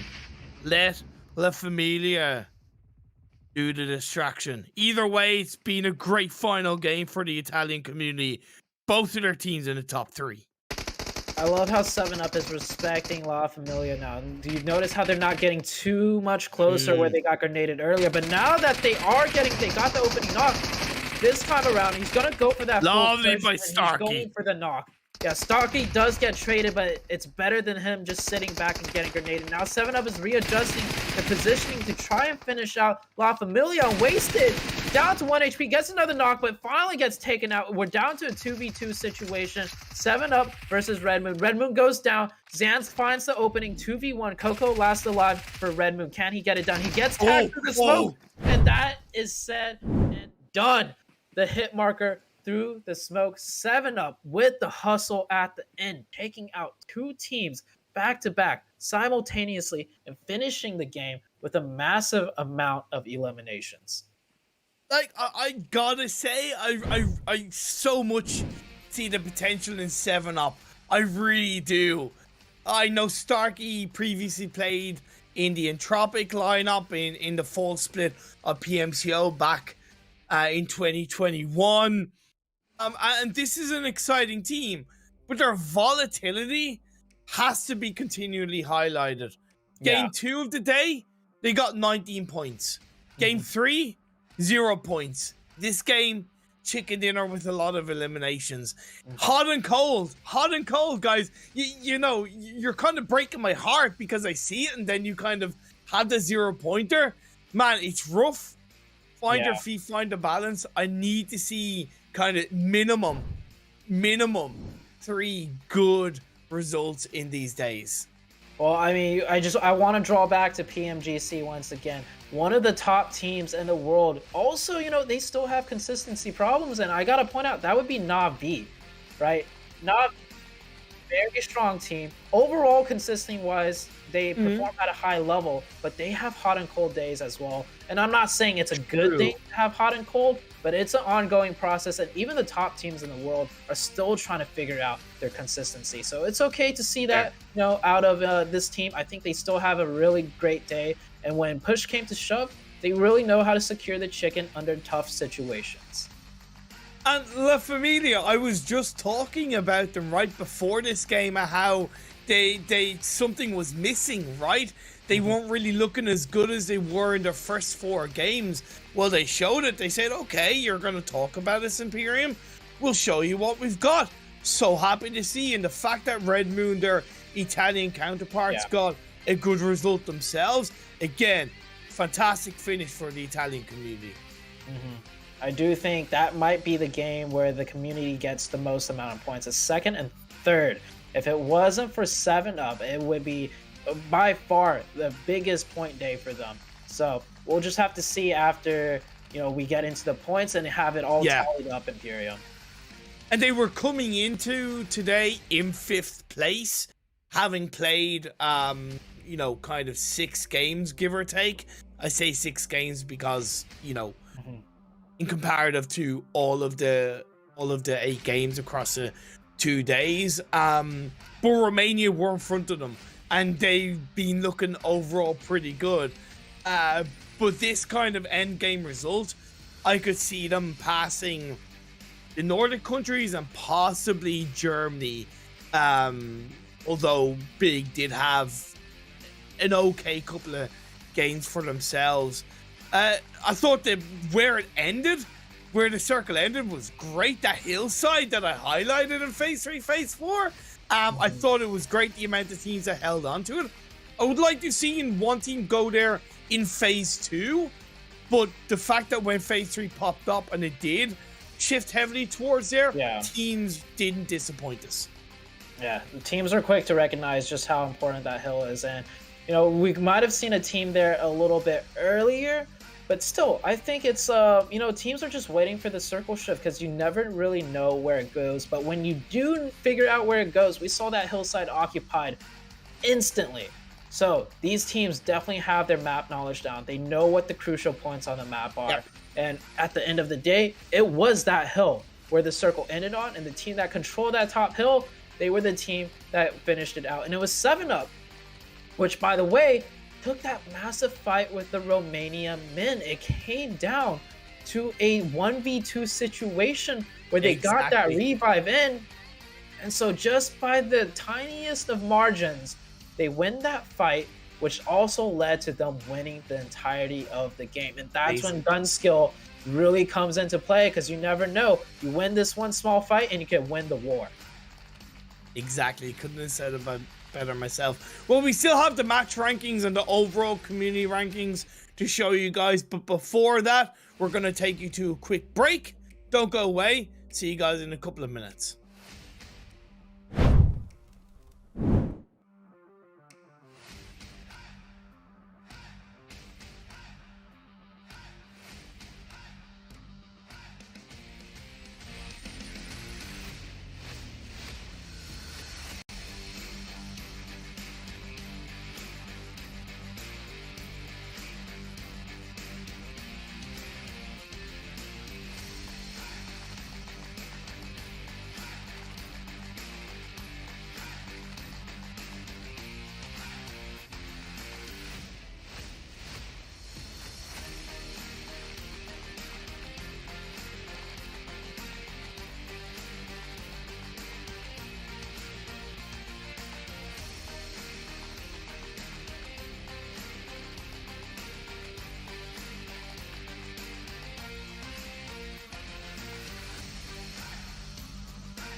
Welcome back. Thank you for staying with us as we prepare to show you the match rankings from the last game.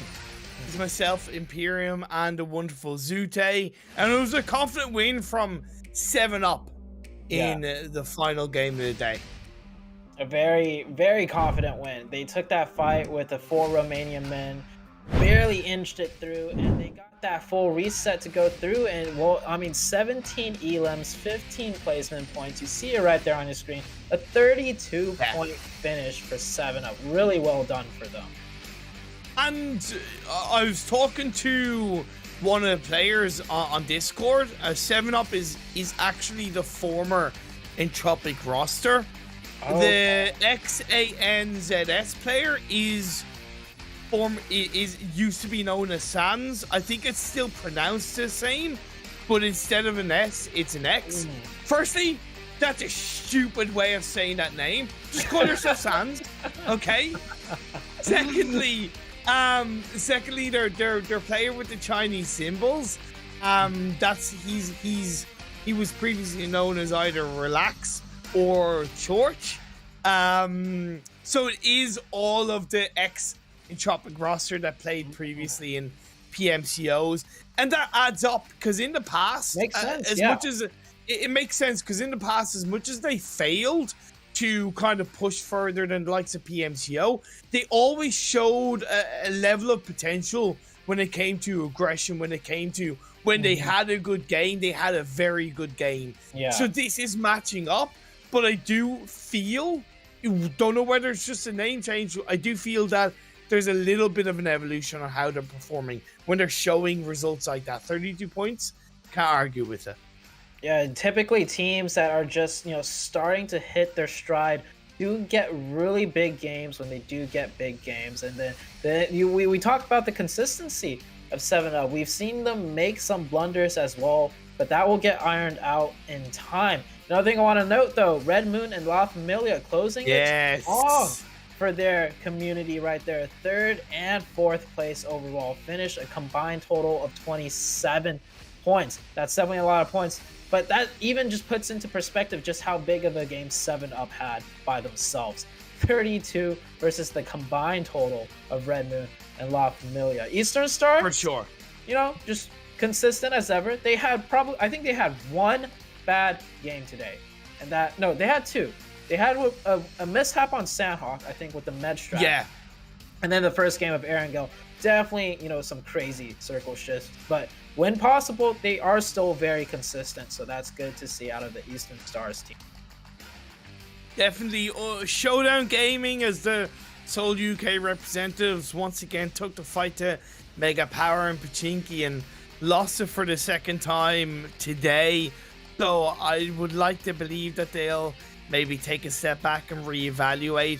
I would recommend that they look to get advice from their UK teammates in the 100, because the 100, of course, formerly known as Exquisite Decode, formerly known as Black and Nostra MVP, they have never been afraid in the past of adjusting their drop spots when they've had teams kind of drop around them. So get that level of feedback, get that level of advice, because if I were you, I'd think about changing your drop spot. There's plenty of other spaces around. 7-Up, I think it's 7-Up, have had like pretty much all of apartments and school to themselves, and even a little bit of Roshawk. You could easily overtake one of those areas, right?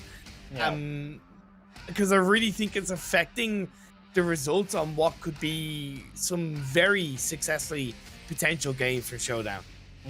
And I want to add something onto that. Like, I think in previous years, right, people just assume Picado, Pachinki, Boot Camp, the center of the map is the most effective starting point on the map, because statistically you're able to rotate to the more central positions on every potential possible circle. That's just how it goes when you start off center. Your likelihood of doing that is higher. But if the past PMGCs have anything to show for, right, the Nova team, they don't drop center of the map. Na'Vi, who placed, a really good placement in second place this past PMTC. Way far away from any center position of the map. So I think I just want to also just demystify why, you know, people might think Tajiki is such a good place to start off the game. It's not. It's honestly not. Yeah, the meta has evolved to a point where you don't have to contest for your hot drop. You can quite literally drop somewhere else and just maximize the efficiency, figure out the rotations from that area, and you could be a world-class team still. Exactly. Couldn't have said that better myself. Unfortunately, we don't have the overall standings for you guys tonight, but we will be sure to feature tomorrow because there's, of course, another day of action this week in the PMECT, the PUBG Mobile Europe Community Tournament. Thank you so much to everybody for tuning in. Join us again, myself and Zute, tomorrow, same time, same place, 6 p.m. CET. We're not going to go anywhere. Thank you for tuning in. Stay awesome. Have a lovely evening. See you all tomorrow.